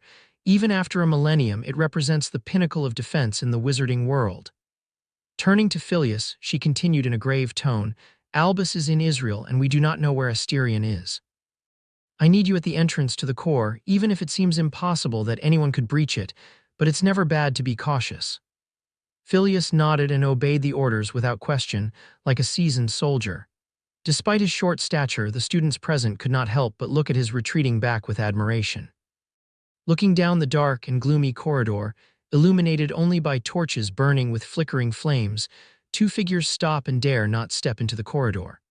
Fascinating, the entire corridor is magically enchanted with thousands of magical traps. Even a semi-special grade wizard entering would be killed within minutes, spoke one of the figures, cloaked in a black mantle, his voice raspy and sibilant.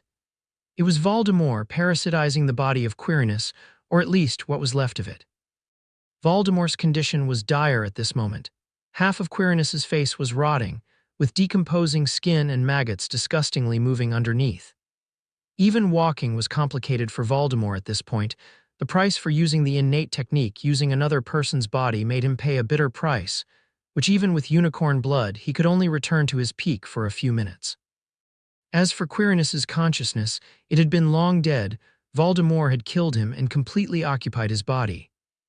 Remembering how he had come to this deplorable state, Voldemort's red eyes shone with cold, murderous intent. The hatred for Asterion in Voldemort's heart was no worse than his hatred for Dumbledore at this moment. If not for Asterion, his plans would have proceeded smoothly. He would have obtained the Philosopher's Stone and regained his strength. He would not be in this humiliating state. Master Voldemort.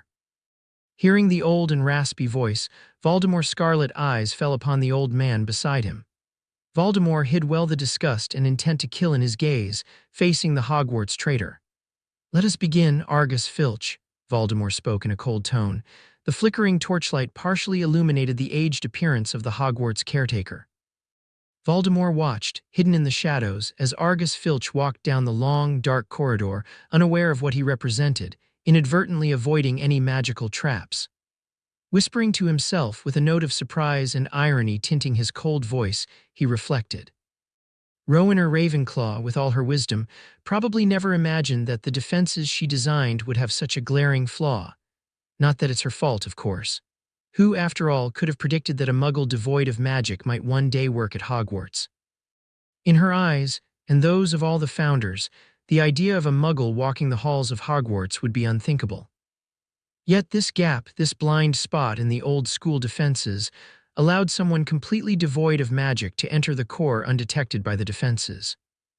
The revelation of this flaw in the magical defenses of Hogwarts, designed by one of the wisest witches of all time, served as a grim reminder to Voldemort of the power and, at the same time, the limitations of magic.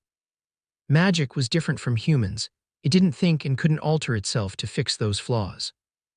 It was like a cold, calculating, lifeless program. Argus Filch, devoid of magic, was invisible to the magical defenses, almost as if he posed no threat. Ironically, given the situation, he would put all of Hogwarts in danger in just a few moments. Suddenly, a colorless spell burst from the shadows, striking Voldemort's decaying body squarely. He barely had time to raise a magical barrier to protect his vital parts before the detonation. Boom! The corridor reverberated with the explosion. "Impossible," Voldemort writhed in fury and shock. "I didn't detect anyone nearby." As his body was torn apart by the magic of the Bombarda spell, shock and surprise completely overtook his mind. Struggling to retreat, Voldemort touched the void where his right arm had once been and with widened eyes stared at the small figure pointing a wand at him. Filius Flitwick. Voldemort hissed the name with contempt and pain. He had made a mistake. He hadn't accounted for Filius Flitwick's innate technique. The innate technique had no destructive power but consisted of hiding the user's entire presence. This included scent, sounds, and even magical fluctuations. Filius Flitwick was feared by many wizards because of his innate technique. Voldemort would rather fight a powerful but inexperienced Asterion than face Filius, a powerful and experienced semi-special grade wizard, especially in his current physical state. Drinking unicorn blood to recover would indeed restore his power to its peak, but only for a brief period. If Dumbledore were to arrive and see him in a weakened state after the effects of the unicorn blood wore off, this Horcrux would be destroyed. This was unacceptable to Voldemort, ready to die. Filius spoke coldly, his gaze never wavering from the man before him. "It won't be so easy to kill me, you filthy half-blood," Voldemort replied, his voice regaining its usual calm after the initial shock. Filius remained indifferent to the taunt and vanished from Voldemort's view, putting the Dark Lord on high alert. Holding Quirinus's wand with the arm that still remained, Voldemort looked cautiously around. His sharpened senses did not detect anyone's presence. Even the air seemed normal without any disturbances. Suddenly, his instincts screamed danger. Driven by decades of experience as a feared and powerful wizard, he trusted his instincts and leaped from his initial position. At the spot where he had been, an invisible slash tore through the floor, leaving a deep scar in the stone. Without wasting time, Voldemort's instincts stirred again, warning of danger. Moving along the walls, Voldemort dodged each attack, alternating between running up the walls, across the ceiling, and sliding on the floor. Each one nearer to hitting him than the previous one, the attacks seemed to come dangerously close. Knowing he couldn't just keep running, Voldemort began to cast spells in all directions. As if in a Star Wars battle, spells flew tearing through the confined space of the corridor, while both dodged each spell masterfully. Filius ran upside down along the ceiling while pointing his wand at the fleeting shadow running along the left wall. With the wand in his right hand, Filius began to cast spells using his own left hand as a wand, doubling the number of spells launched. At that moment, Filius turned into a veritable machine gun of lethal spells. Each spell he cast took no more than 0.5 seconds. Voldemort stopped retaliating and focused on dodging the spells while cursing the genius of the Hogwarts professor. The half-blood had an impressive talent for spellwork, and combined with his innate technique, Filius was truly a troublesome opponent. While they battled, Argus had reached the core of Hogwarts. Pushing through the massive doors that separated the outside world from the deepest innards of Hogwarts, Argus Filch barely glanced at the hundreds of millions of runes that covered the walls around him, each pulsing with ancient stories and magical powers unknown. His focus was solely on the crystal ball that floated serenely in the center of the room, bathed in green and blue lights that danced around it like an aurora borealis. To a wizard, those lights represented pure and extremely concentrated magic, drawn directly from the ley line that ran beneath Hogwarts. This crystal ball was not just a mystical ornament, it functioned as the core of Hogwarts, the beating heart that supplied magic to fortify the school's defenses. Disregarding the danger he might be in, Filch stepped forward and wrapped his arms around the crystal ball. He was a man without magic in a world where magic was everything. Feeling the warm energy flowing through his body as he held the core brought tears to his tired eyes. Every day, Filch saw magic, lived alongside it, but he could never touch it or control it like the wizards around him. The pain of being so close, yet eternally distant, filled him with a mix of contempt, resentment, and deep melancholy. Now before him was the promise of change. The Archbishop of the Aurora Society had offered him a chance, not just to belong but to be transformed. The reward for his cooperation would be something Filch had never dared to dream possible, magic within his grasp. "I just need to break this and I will finally have magic," he murmured to himself, the weight of the decision making his voice tremble. Without further hesitation, driven by a lifetime of repressed longing, Filch lifted the core above his head and, with a cry that mixed despair and hope, hurled the crystal sphere onto the hard ground. The sound of the impact echoed like thunder, followed quickly by a tremor, almost as if Hogwarts itself was weeping. At the moment the crystal ball shattered into millions of white crystals, a colossal amount of magical energy was expelled. Before Argus Filch could say anything, he was vaporized by the vast amount of magical energy. Filius, who had been relentlessly attacking Voldemort, stopped and looked in disbelief at the trembling castle. "This isn't possible," he murmured to himself. Suddenly, a sharp pain snapped him out of his thoughts. Looking down, Filius saw a long streak of blood across his chest, almost as if an invisible sword had slashed him. With a look of guilt, Filius's body fell to the ground, uncertain whether he was alive or dead. Ha ha ha ha ha. Only Voldemort's laughter echoed through the halls of Hogwarts. Ha ha ha ha ha. Only Voldemort's laughter echoed through the halls of Hogwarts. Voldemort laughed and pulled out the flask containing the unicorn blood. Without any hesitation, he drank the sacred liquid. As the defenses around Hogwarts fell silent, Voldemort sensed the shift in the magical currents. The protective barriers that had once made the castle nearly impenetrable were now weakened. This was his chance not just to recover, but to gain power that would make him unstoppable. He swiftly moved through the corridors of the school, now quiet and dimly lit, as the magic that had animated Hogwarts seemed to drain away. The usually vibrant tapestries and animated portraits hung still and silent, as if mourning the loss of the core. Voldemort's path was clear and his mind was focused. The location of the Philosopher's Stone, hidden deep within the castle and guarded by a series of complex enchantments and creatures, was now within reach. Without the school's magical defenses at full strength, he could bypass what had once seemed insurmountable obstacles. The laughter that had echoed so ominously through the corridors turned into a sinister smile of anticipation. If he could possess the stone, he would not only restore his own life, but also have the power to conquer death itself. This was more than just a recovery of power. It was the ascension to an absolute dominion that Voldemort had always envisioned for himself.